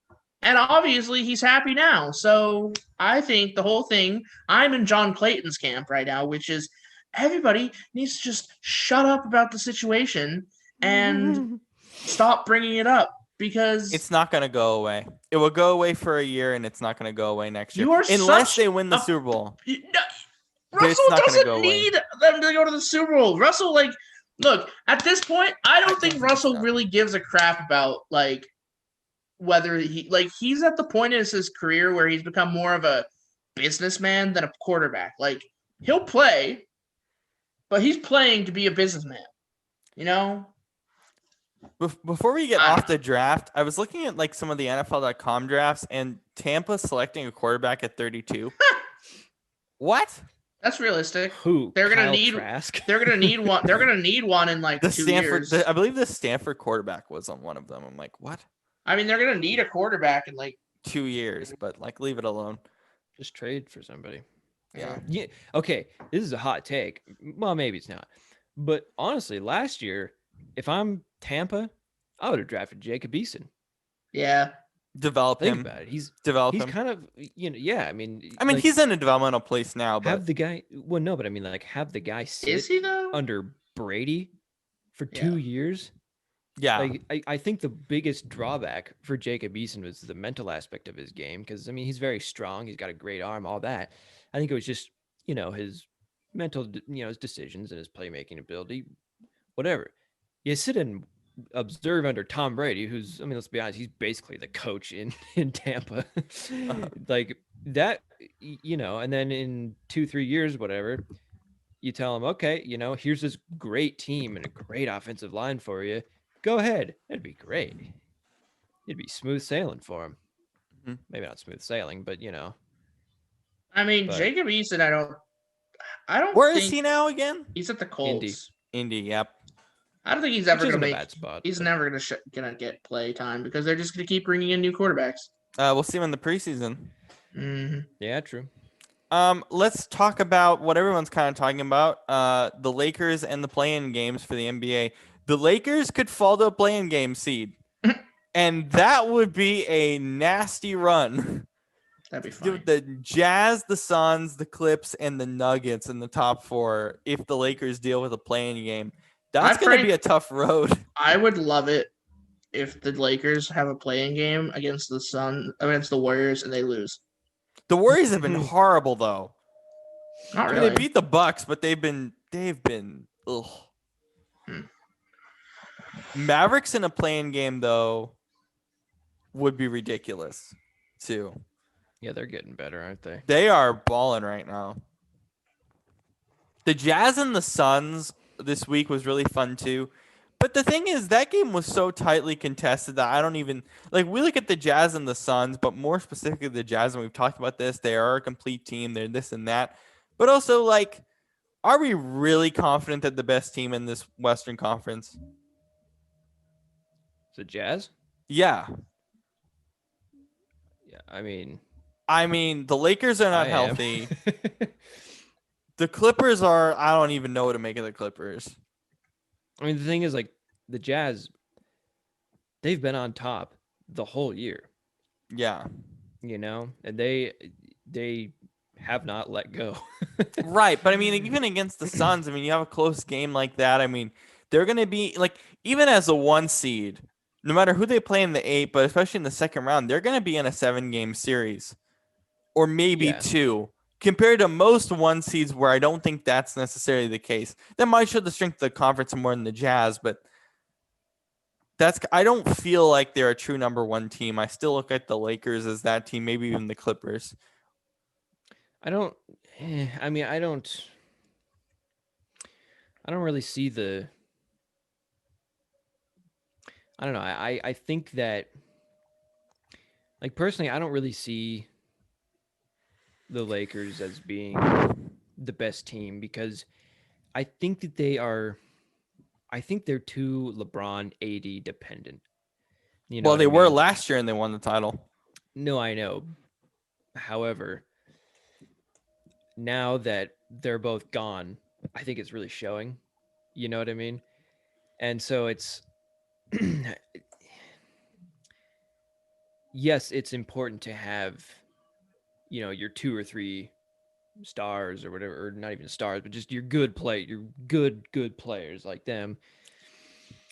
And it's fine if you lean on them a bit, but there has to be, a 10 other person core around them to complete the team. And they to really only have like a 7-man rotation and as to me the full, and now Lakers, it's like a 5. yeah, and to me the Lakers just haven't shown that, So I don't know. I mean, I think they might. I mean, yeah, Utah to me is the best in the West. They might not be. I don't know.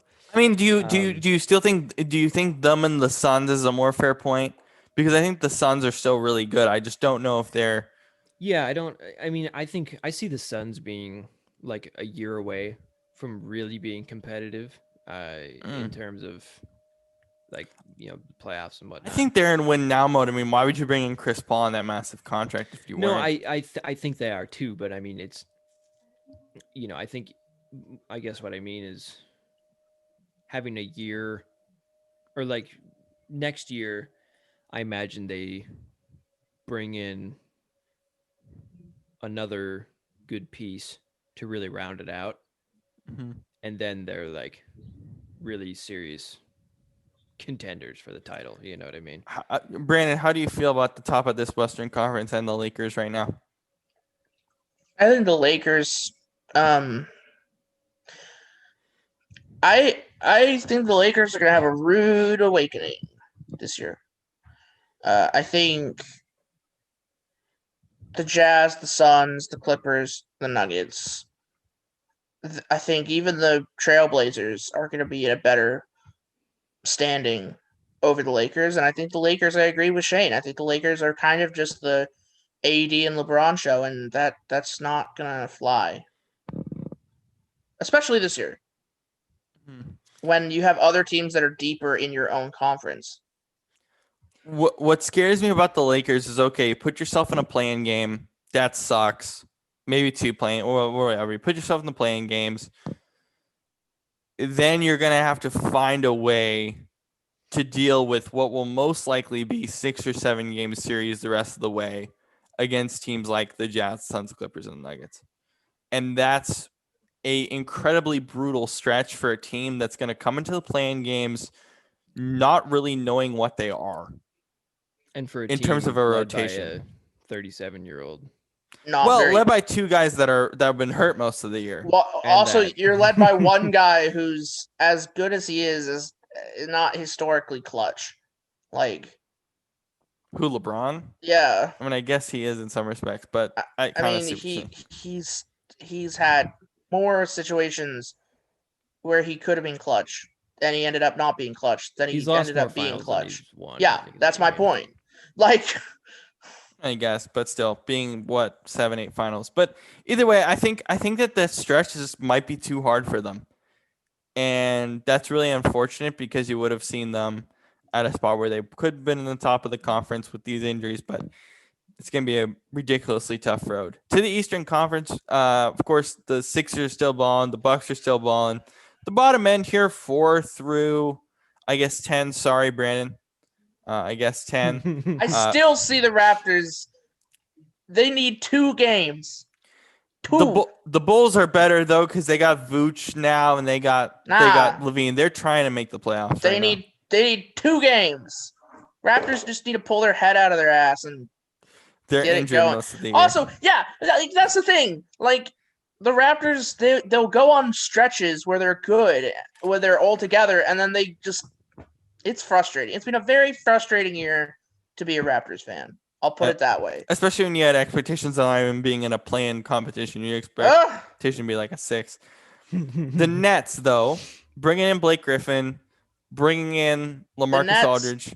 Okay, so I have opinions about the Nets. Go ahead. So the Nets I think the Nets are going to be like Houston a couple years ago, where they looked like they were going to be this dominant team, and then they get to the playoffs and they have to go 7 or 6 games against someone, and it's probably physical. The Sixers or the Bucks. It's physical. It's hard. It's a hard slog. You have to go over and over and over again. And I don't think they're going to be able to stand up to that. They're going to be like the Bucks of the last 3 years, where the Bucks they look good in the regular season and they can't get it. Well, they're better than the Bucks, but you know what I'm trying to say here. Like, they're that team that looks good on paper in the regular season, but when it comes time to put up or shut up, they shut up. Well, so here's the thing. So I kind of understand. I was talking to Paul over the weekend. Our guy Paul has done shows with us in the past. He was like, the Bucks are better because of Drew Holiday and stuff. And yeah, I agree with that. But I still am not that pumped up about the Bucks. I'm more pumped up about the Sixers because of what they're doing defensively this year. But of course, we didn't have Embiid. The Nets, I have a couple of problems with. The general idea that they're better because they have Blake and LaMarcus is not really that important, just because they're just pieces. Like, LaMarcus is obviously going to have a bigger impact than Blake, but they're just pieces. Yes, the buyout market's an issue. I don't know how to fix it.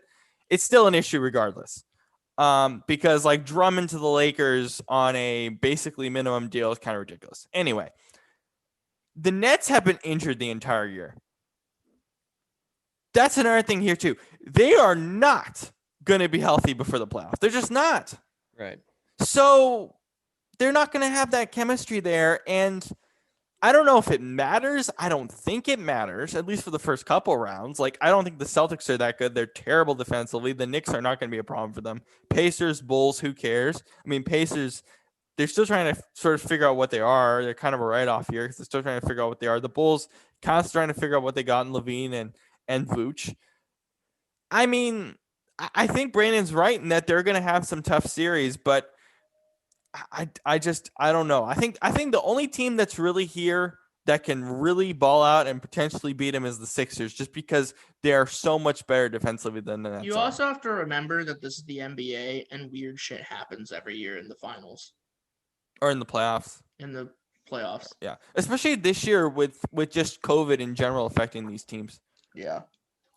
More emotionally than anything, but yeah, I look at the Nets and go like, all right, they're just not healthy. So what are we supposed to make of it? Like, well, I was watching the Harden game against Portland, a month ago. But even so, like, even in their more recent games, even when like KD came back on Wednesday, it just becomes a one-man show. And it's like, okay, we got a one-man show for the rest of the year, a two-man show, but we got to see a three-man show for this team to win a title. I also wonder, is Kyrie going to be there when they need him? That's the Is he biggest just question is he mark just about gonna New get York up for and me, walk out? or Brooklyn is Kyrie. In Because the he's done that playoffs, multiple times this season. in the playoffs, you're just worried that, well, not necessarily walk out, but like in the playoffs, are you worried he's just not going to really be in a full headspace? Is that kind of where your head's Yeah, at? because he does that consistently in his career. He just doesn't show. Like he's there, but like Those years I with the don't know. Celtics are probably more Yeah. apropos for that than anything else. Yeah, I think honestly, I feel like when you're talking about the top three teams, even the Heat could be fun for this. They need to be fully healthy, especially when the conference finals, I would think. And if they're not, it's going to be tough. But I still think even with that, I still feel like we're going to see them in the finals. Oh, horrible news. What, Shane? Mission Impossible 7 is delayed a year. I know. I was gonna tell you that. Really? Oh man, we'll talk about that on the pop culture topic in And a bit. 8. Man, that sucks. Can I Fine. do But it comes out on my can I birthday, do so my that's nice. most can I do my most hated movies now? Most Uh, hated Yeah, people now. most disliked players. Before we get to that, I do want to talk about the Masters really quick. Ugh, nobody cares. Come on, it's funny. Golf is not a sport. That's my hot take. hey, it's a major. It's really It's not a sport. Yeah, it is. Justin It's the most- Rose is fine. It's the now. most boring sport in the world. Then This has actually been a very fun tournament. Justin Rose is even par. I like playing it. Look, Justin I'm Rose is even shocked, par. Shane. Like you like golf, What? I'm white. Of course I like it. so Oh my God! Stop, guys. Jeez. you're like the most hick person I know. No offense. What the heck? I'm not even that much. Oh my God.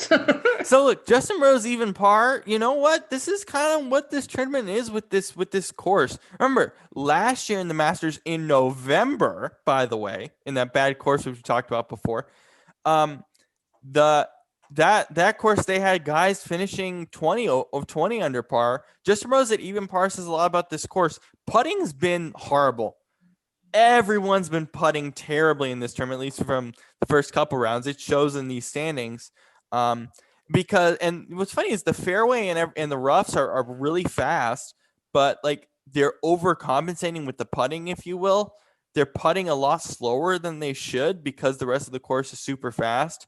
But putting is the reason why these scores are where they're at. And for Justin Rose to be 7 under at the end of the first round yesterday to even par, man, it's going to be very interesting down the road. I feel like Justin Rhodes still got a good path to win the green jacket right now, but a lot can change, especially with how the putting's been so far in this tournament. So it's definitely been a more fun Masters just because of how the course has been running.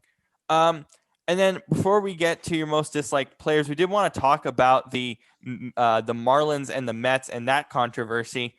I thought he didn't get hit, Brandon, in the clip that you showed us Yeah, yesterday. I don't think he got hit either. And then there's also the fact that even if he did get hit, I don't think I've ever seen someone get a called hit by pitch when they're like in the middle of the strike zone. Yeah, he like moved into the strike zone, but not only that, Pretty sure like it it's did. against the rules, actually. Yeah. Right. But not only that, he didn't even like flinch. Like usually when you get hit, you really Right. flinch. You really usually like the sell guy it. pulls back or something. It's not even selling it. It's like you actually get hurt. I mean, it's a baseball. Yeah. But he like didn't get hurt at all. He just kind of got nicked. It's like I heard a commentator on Sports Talk Radio last night basically saying it's the most Mets way to win a game. Just a walk-off hit by pitch. It's not. They should try to eliminate that. I just don't like that. That's such a ridiculous And rule. not only was it a walk-off hit by pitch, it was a walk-off strike 3 hit by pitch. It's ridiculous. That was not a great way to end a baseball game. All right. So we came up with this idea yesterday of your most hated or disliked athletes, partially because of Trevor Bauer, who I know you have been not too happy about throughout his career. So essentially, Ken Rosenthal reported that MLB is investigating balls collected from Bauer's start against the Athletics on Wednesday. The balls had visible markings and were sticky. They were sent to the league office for further inspection. It remains to be seen if it could be proven that Bauer applied the substance, so it could be someone else. This is obviously the crackdown at MLB to eliminate the use of foreign substance on baseballs as part of the increased spin rate, which I know you'll get to, Brandon, over the past few years. I'll pull up Bauer's response, which I know you didn't really like either. So I'll pull that up really quick because his response is sort of part of your commentary with this, if you will, or part of whole commentary with this. Essentially, he said that it was like fake reporting. So he said balls from every other pitcher being taken out of play in literally every other game this season are. Well, actually, let's go to the first part. Lowell, always fun reading desperate and misleading clickbait headlines from national gossip bloggers to translate fake journalism speak for you all. It's unclear whether equals I can't be bothered to look into it because this doesn't fit my narrative. Wonder what these articles are about. Balls from every other pitcher are being taken out of play in literally every other game this season are. Also, Lowell to MLB, who already has sources talking to gossip bloggers about supposedly confidential process a week into the season. Thumbs up, you all killing it. This is really funny, but it's also really stupid because this is Ken Flippin Rosenthal. He's not a national gossip blogger. He's literally the number one reporter in Major League Baseball. And the idea of it's unclear whether, that's very common for sourcing in any sport. That is super common. It's not I can't be bothered to look into this. They don't have full information. Why do they? They're still starting the investigation, so of course it's unclear whether. This is just the so most stupid. Honestly, this is honestly very incriminating to me because usually, as I said last night, usually people who did something wrong are the first people to be angry and jump on something. So, I mean, this is how Bauer reacts to every investigation with MLB, but it's like more This is intense. also true. It's like, if you don't want to be an MLB, if you don't want to be investigated for things that look suspicious, don't play the game. I don't care if everyone's done it. Like, yeah, fine, balls get taken out of play, but there's like there was like a weird substance on your ball. Like, of course they're gonna investigate you. And like, my problem is, as someone who's like cares about journalism and talks about it, and we're a part of that group as well, doing this podcast. I just hate when players or anyone's like, oh, this is fake stuff. Yeah. It depends on who it is, right? There are some people who do fake reporting or fake accounts and things like that. Yes, I understand that. And that's part of what I hate about journalism. But this is Ken Rosenthal. He's been doing this for 20 years. Like, come on, bro. You also have to realize that Trevor Bauer was also a Donald Trump fan. We're going to bring that into the conversation. No, I'm talking about the fact that he's doing the whole, like, fake news thing. Yeah, the fake news, fake journalism thing. Just saying. But this stuff isn't fake journalism. This is what they do. This is what they're supposed to do. These are rules and regulations with sourcing that exist. It's literally online with the AP. Like, bro, like, what? Shane, your thoughts on Bauer's response in this whole thing? Because it's pretty crazy. I agree with Brennan. It's very, very sus. I don't know, but it's like if we were playing. I mean, if he is cheating, it honestly wouldn't surprise me. Just based off the kind of guy he seems to be. But you know, it's also, like when you play It's like when you play Among Us. That's why you brought in the sus comment. Yeah, it's like if you're playing Among Us and someone is like accused and they start being super angry. Like Robert, do that. What you gonna think? It's usually if like whenever I accuse you, you're always like, no way I'm the imposter. No, and then you're the imposter. I don't know I don't know how else to recuse myself from that. Exactly. I just don't know. Also, by the way, while we're here, rest in peace DMX and the Duke of Edinburgh as well with the in memoriam stuff. But Prince Charles died? Yes. That happened this morning, unfortunately. Yeah, and DMX as well, so it's pretty crazy, pretty sad and crazy stuff. But on that note, this is kind of a weird transition. Let's go to Brandon's most disliked athlete. So we just came up with this yesterday with this Trevor Bauer comment.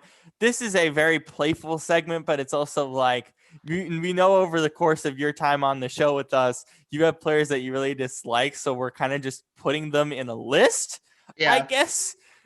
So give us your top five. Okay. So give us your top five and like why, or however many. Is it 5? It's 6. I have Okay, 6 here. 6. Then do 6. Okay. So number 6, and this is someone who has fallen very far over my time on the show.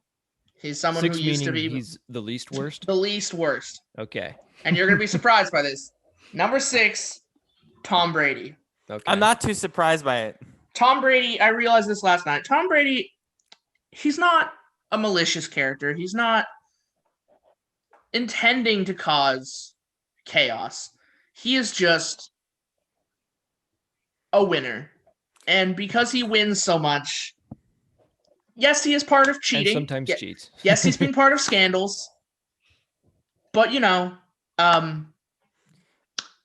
With Tom Brady, I still dislike him. With Tom Brady, do you think with some of the social media stuff he's done, he's trying to change that image to become more of like fan friendly? I think now that he's left and I do admit, I think some of it was New England and like the environment he was in. He was like part of the dark side, and now he's like shedding the dark side from him. He's like, oh, I'm a normal person now. I think both Brady and Belichick have honestly become more likable ever since they're split. True. Which is weird, but so that's number 6 is Brady. Number 5, Lance Armstrong. I think that's self-explanatory. He probably should be higher on this list. Yeah. That one, that one is number 5. That's self-explanatory. Number 4 is someone that Robert will know who I'm talking about. Zdeno Chara. Zdeno? I get why you have Zdeno Chara. Wait, He is the biggest piece of crap hockey player of the last 15 Wait, but why is years. he over Lance?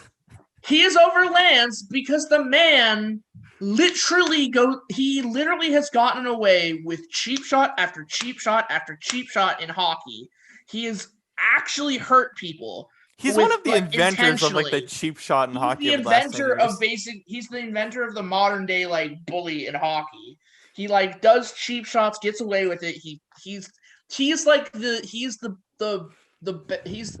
the quote unquote bag man for the Bruins in the last 15 years. Such a bizarre phrasing for Zdeno. Yeah, I know.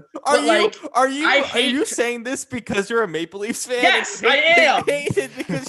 I am, Robert. Only a little you hate biased. the Boston Bruins? Only a little biased here. But no, that's halfway biased. That's not there's plenty of people. I also hate him because of hockey.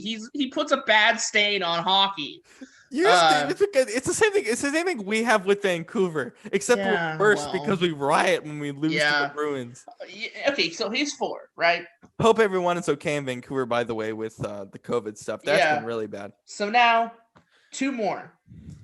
Well, still can't get over Zdeno at 3. 6? Yeah, you're at. So wait, that's not 4. That was 3. I have 3 more. Okay, so you have 3 more.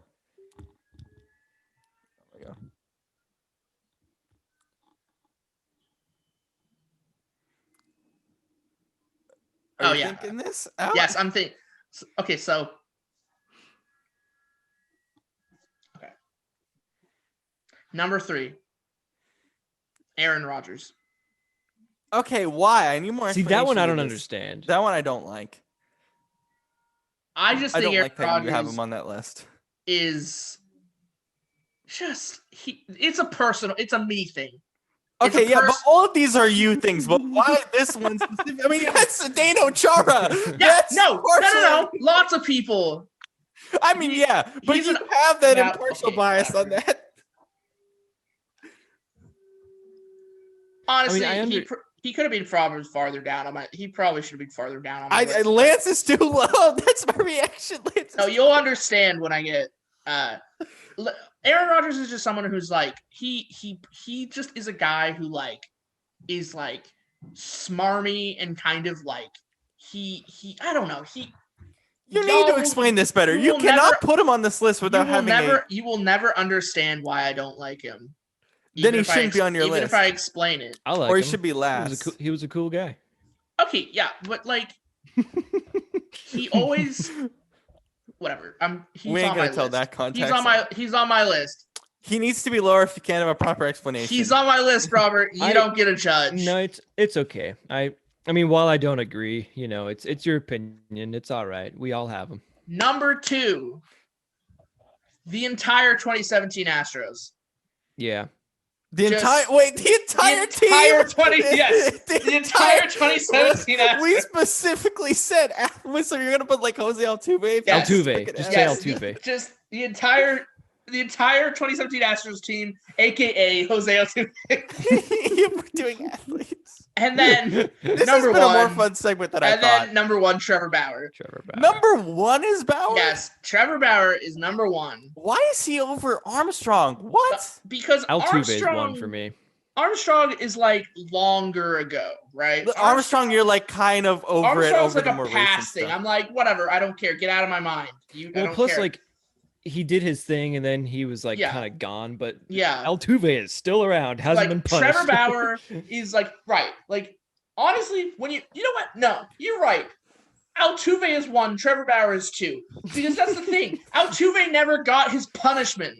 Like they never got anything. The league like literally just went, eh. And what he did was really bad. Yeah. I mean, okay, you could say like, oh, his batting average like dropped a lot, and oh, he became a terrible player. Look at what he did road from home splits in 17. Yeah, So Altuve is 1. Trevor Bauer is 2. Okay, so explain why Bauer's on your list other than this thing. Okay, Trevor Bauer. I mean, you can't admit that the stuff he's doing with momentum is good, just as a devil's advocate point. Okay, yeah, he is doing great stuff with momentum and stuff like that. But holy shit, this guy thinks he's the greatest. You need a pillow for this? Yes, this guy is the greatest thing since sliced cheese. Like, he literally has the biggest ego in the world. He thinks he's hot shit. He like goes out here and acts. He does this whole thing where he's like getting a new contract. He's like signing with a new team, and he's like tells all of the New York Mets fans like, "Oh, I'm gonna go there." He like makes this whole thing about how he's gonna go to the Mets, and it's like, "Psych, I'm actually going to the Dodgers." That was more of a publicist issue. Nope, that was him. He like made this whole literally he was literally yanking them along the whole time, being like, I'm going to the Mets, like dropping all these hints and stuff, and then he ends up going to the Dodgers, and he put out a video on his YouTube page talking about the process, the behind the scene process of the whole thing, and he made the quote. He had a quote where he goes, "It wasn't about the money." Well, no, I don't think it was. I don't think it was. You cannot say it's not about the money. Like when he literally has made it clear this entire time that he wants to be accommodated to the full extent of how good he thinks he is. Yeah, so I guess that doesn't make sense. It's not about the money. If you're so not, that doesn't make sense. I see what you're getting. If it wasn't about the money, he would go to a team that he could actually help get better. Like he would go to the Mariners or the Reds or whatever. You know. Well, he was at the Reds, yeah. Yeah. So I kind of see your point. It's like he wants to get paid to the full extent of what he's doing, but also like he doesn't. That doesn't make a lot of sense. Yeah. He's just the biggest hypocrite. Like I see what you're saying with that. So that's why Trevor Bauer is my biggest, most hated athlete, and also all the stuff that's going on right now with Mm-hmm. Yeah. So. Yeah. There's also this guy on Twitter. I can't believe I didn't save it and shout this guy out. But one guy on Twitter was, do you guys remember that video that Trevor Bauer posted of, it says making my free agent decision? That one where he explains like all that stuff. Yeah. And the guy wrote, how is this for clickbait reporting? And I was like dying when I read that. We're going to do some pop culture stuff before we go. So Mission Impossible 7 being delayed for another year. Shane? Yep, it's now coming out on my birthday, so that's fun. In 2022, but and then the 8th one is coming out in 2023. Yeah, in July. Which which kind of sucks, but it's all right. I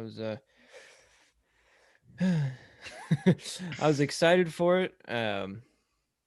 I was hoping they'd have Rob Hardy return as the cinematographer, but they didn't. I shed a single tear. Mhm. Fallout was so beautifully shot. I gotta watch that movie. I believe it's on. Well, it's on Amazon It's Prime. on Hulu. It's on everything. It's a great movie. Yeah, it's really great. But anyways, Brandon, I did they want got to the talk about. cinematographer for Rogue One to do Mm. 7, which Oh, will be nice. really? Yeah, which looked good. So Brandon, I did want to ask about your theater experience. You went and saw Godzilla versus Kong in IMAX. How was that experience like with COVID, just going to the movie theater? It was normal. It literally felt like the normal circumstance, like as if it was pre-COVID. Like, I mean, yes, everybody was wearing masks and like there was like Distance. nobody there, but like it was chill. I mean, yes, I saw it on like a Wednesday at like 1 o'clock, and nobody would have been there anyway. But it was fun. It was funny though because like you could tell that they had just. I went to the local Regal theater that had just reopened, and you could tell that it had just reopened because like when I went to go into the theater, all the house lights were off. Like the lights coming from the top of the were not, they hadn't been turned on. And because like the automatic lights didn't turn on, and it's and then they didn't know that they weren't on the scheduling yet, so they didn't know that people were in there, so they didn't turn on the previews in time. So they were still No like previews. dealing with some things, but when they did turn on the previews, it was really weird because it was like going back in time because all their previews were still for movies that were going to come out a year and a half ago. Either aren't out yet. So it was like no, it because they got was delayed. it was movies for like A Quiet Place Part 2 and like Fast 9 and all these movies like that were gonna come out. So it was like the trailer for Quiet Place Black Part 2. Widow. Well, it like showed A Quiet Place Part 2 at the end. It was like coming March. I was like, you wish. March 2023. March sometime ? And then it showed like So it was like being back in February. Yeah, it showed like the preview trailer for Dune. It was like the trailer is coming in March. Were there any trailers for new stuff like Mortal Kombat or anything like that? Yeah, they showed a trailer for Mortal Kombat. They showed. Movie, but, hey. What do you expect? But like it was weird because they didn't show. I'd heard that there was supposed to be a trailer for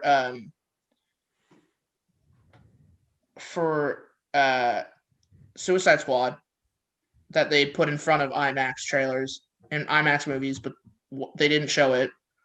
I was expecting a trailer for Black Widow, but that didn't show. So I'm wondering if because it was the first week that the movie theater had been open, if they hadn't gotten their new trailers yet. Probably You not. know what movie we haven't gotten a trailer for yet that I'm kind of surprised about is Uncharted.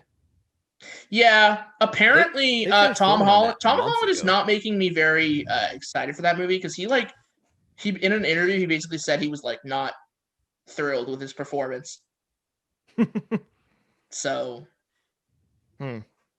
yeah, that's funny because he's normally thinks like, oh yes, it was absolutely great.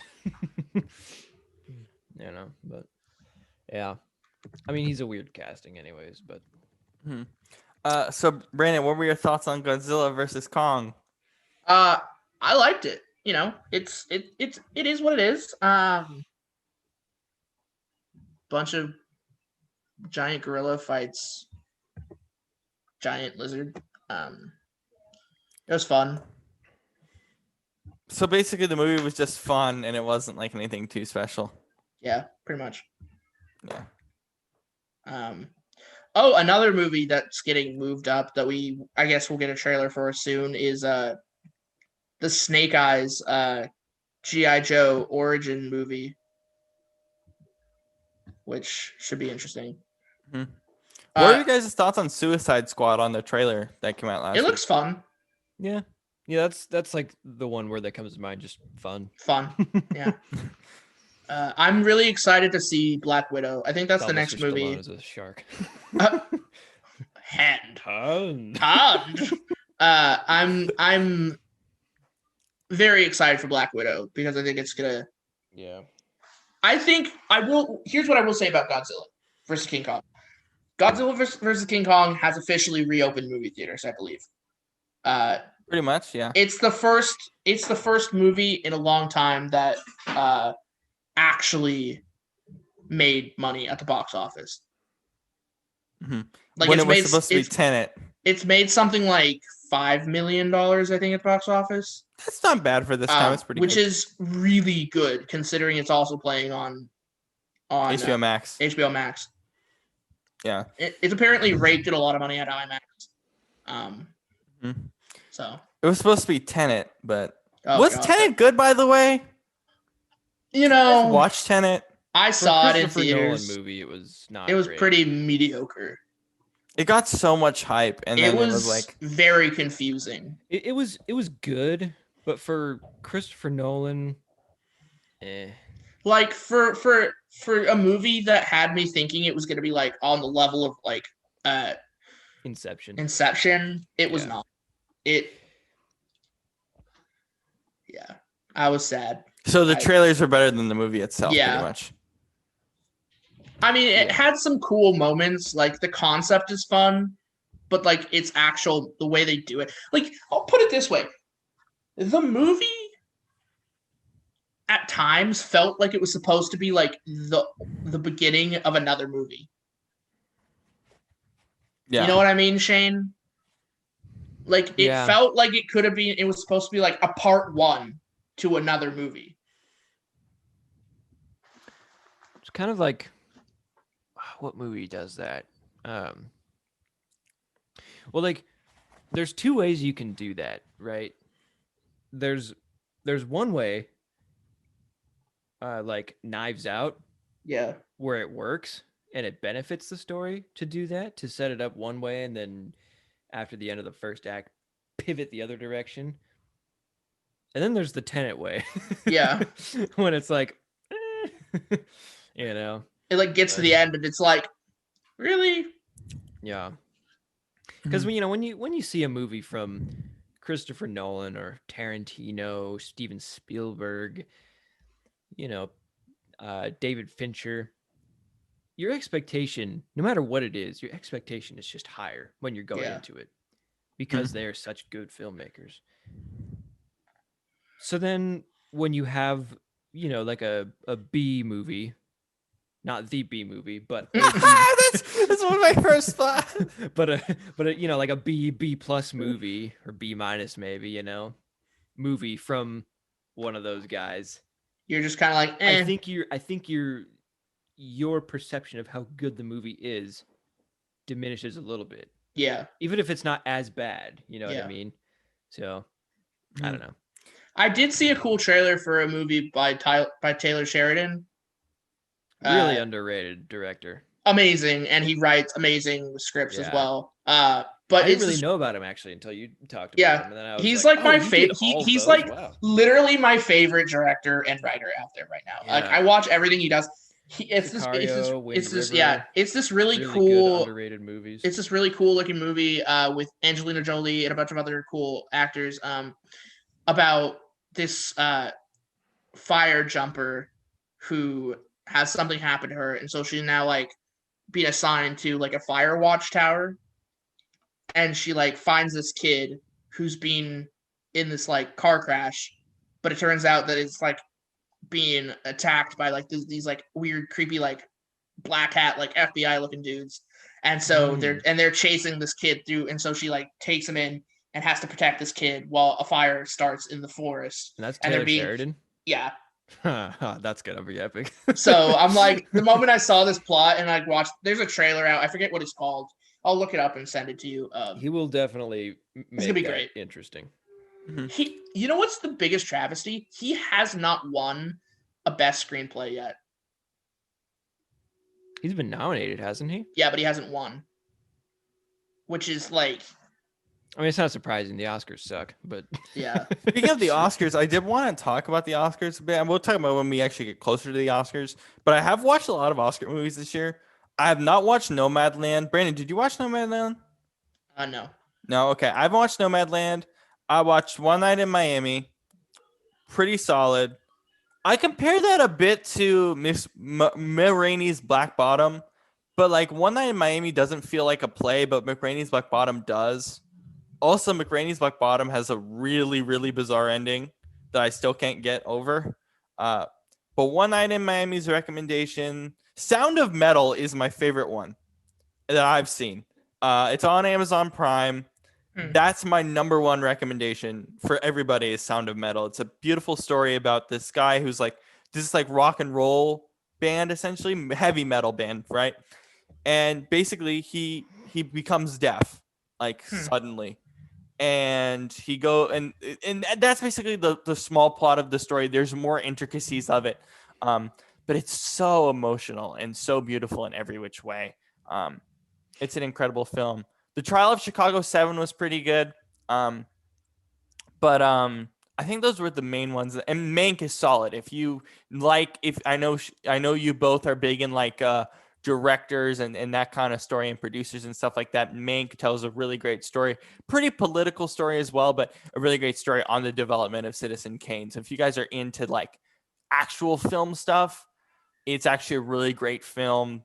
But if you're not like me, the first half of the movie is really confusing. But the second half is pretty remarkable. But yeah, my one recommendation for Oscar films of the ones I've seen is Sound of Metal. No questions about it. So, and then did you guys see the Space Jam trailer? Yeah, it looks stupid. I'm hyped for it just because I'm a LeBron guy, but it does look really bizarre. But I mean, the first one was bizarre anyway. The first one was actually what it was supposed to be, which is like Space Jam, which is Looney Tunes and Michael Jordan. This is like some dumb like it's Ready Player LeBron, right? Yeah, it's like WB being like, oh, let's put all these stupid all our stupid assets in here. It's like, get out of here. Yeah.